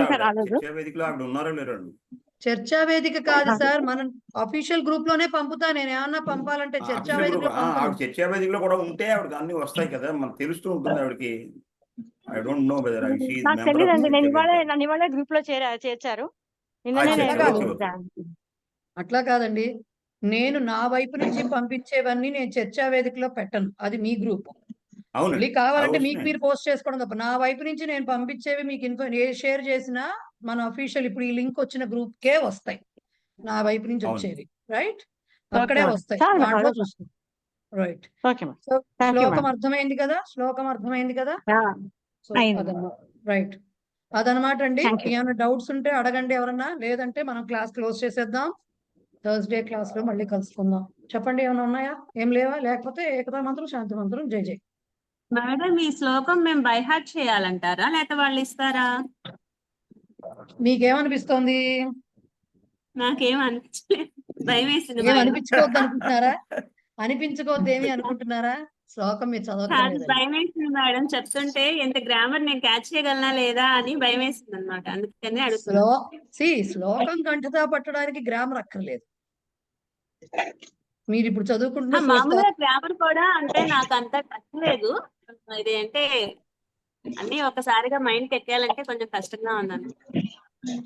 మరి అన్ని ఒకసారిగా అంటే మరి వాళ్ళు స్టెప్ బై స్టెప్ వెళ్తున్నారు, అలాగే మనం నేర్చుకోవాల్సిందే. మనకి అది ఒక ప్రొసీజర్ అంతే. ఇప్పుడు విశేష భావం అని చెప్తున్నప్పుడు ఇప్పుడు మీకు చెప్పిన విషయాలన్నీ ఈ స్ట్రెచ్ లో అయిపోవాల్సిందే తప్ప ఇప్పుడు కొంచెం విశేష భావం శిక్షలో కొంచెం చెప్పలేరు. It's highly impossible. ఇంకొకటండి, అందరూ బాగా గుర్తుపెట్టుకోండి, ఈ విషయం ప్రవేశ వాళ్ళకు కూడా చెప్పాను.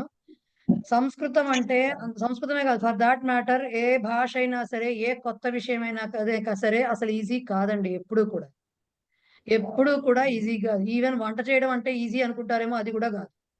రైట్. గ్రామర్ నేర్చుకోవాలి అంటే లెక్కలు నేర్చుకున్నట్టేనండి, ఇది మ్యాథ్స్ నేర్చుకున్నట్టే.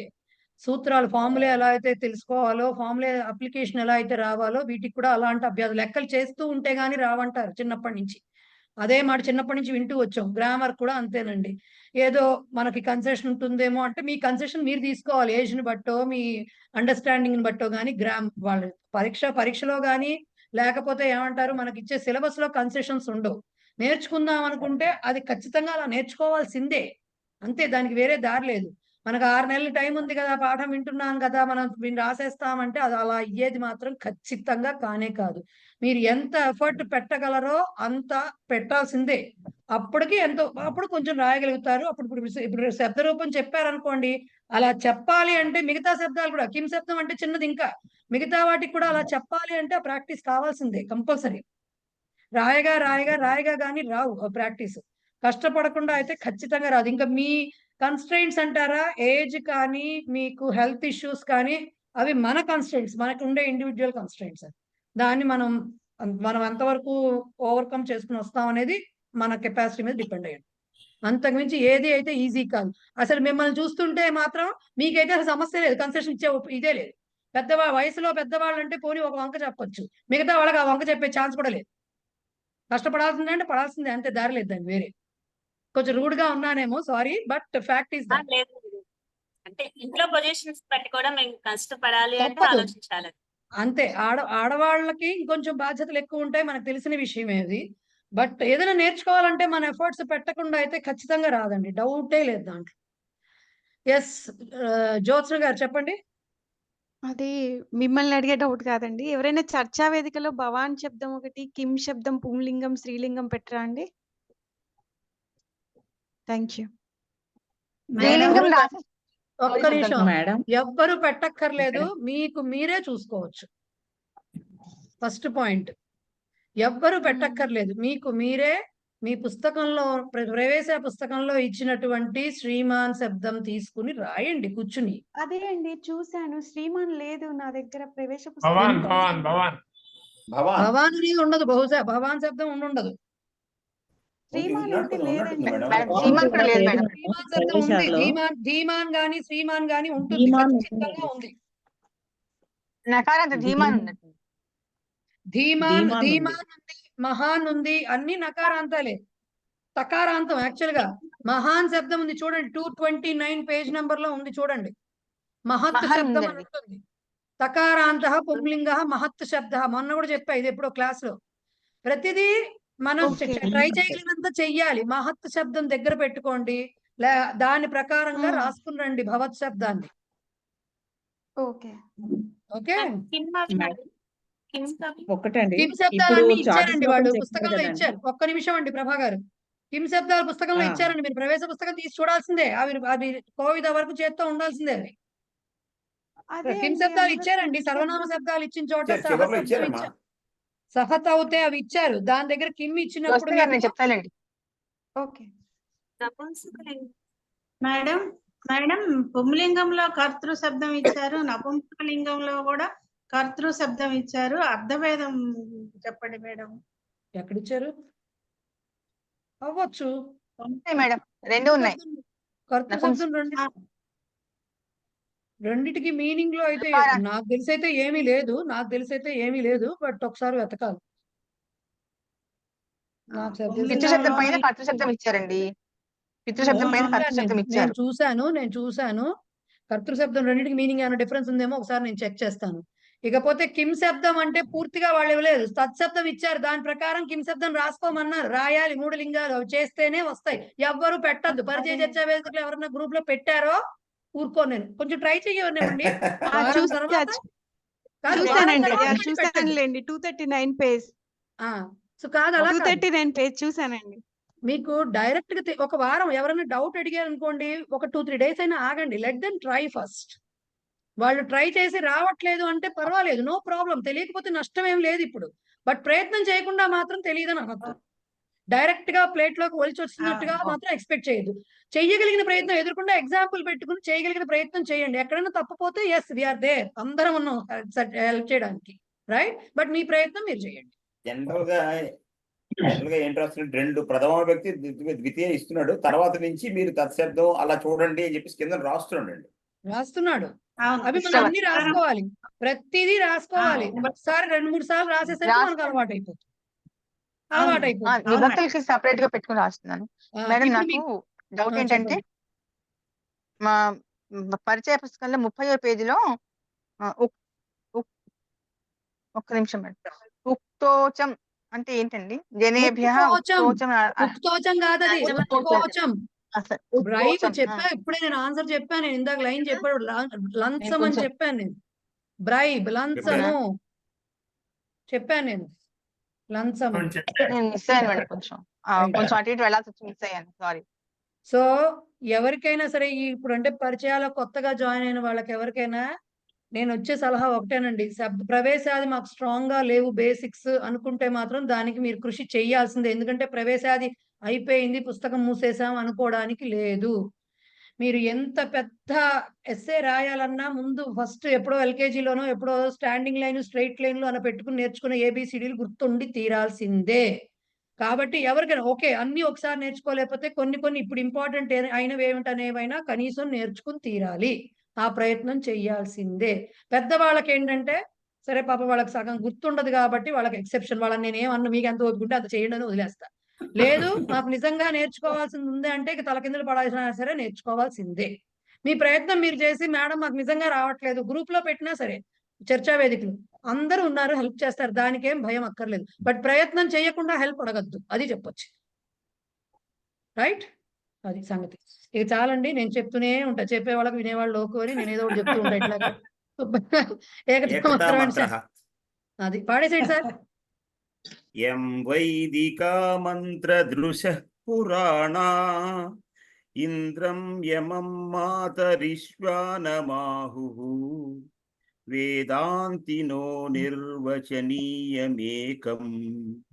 యం బ్రహ్మ శబ్దేన వినిర్దిశంతి శైవాయమీశం శివ ఇత్యవోచన్ యం వైష్ణవా విష్ణు స్మృతిస్తువంతి బుద్ధస్థతార్హన్నితి బౌద్ధ జైనాః సత్శ్రీ అకాలేతి చ సిక్ఖ సంతః శాస్తేతి కేచిత్ ప్రకృతి కుమారః స్వామీతి మాతేతి పితేతి భక్త్యా యం ప్రార్థయంతే జగదీశితారం స ఏక ఏవ ప్రభురద్వితీయః.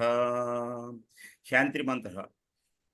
ఓం సర్వే భవంతు సుఖినః, సర్వే సంతు నిరామయా, సర్వే భద్రాణి పశ్యంతు, మా కశ్చిత్ దుఃఖభాగ్ భవేత్. ఓం శాంతి శాంతి శాంతి.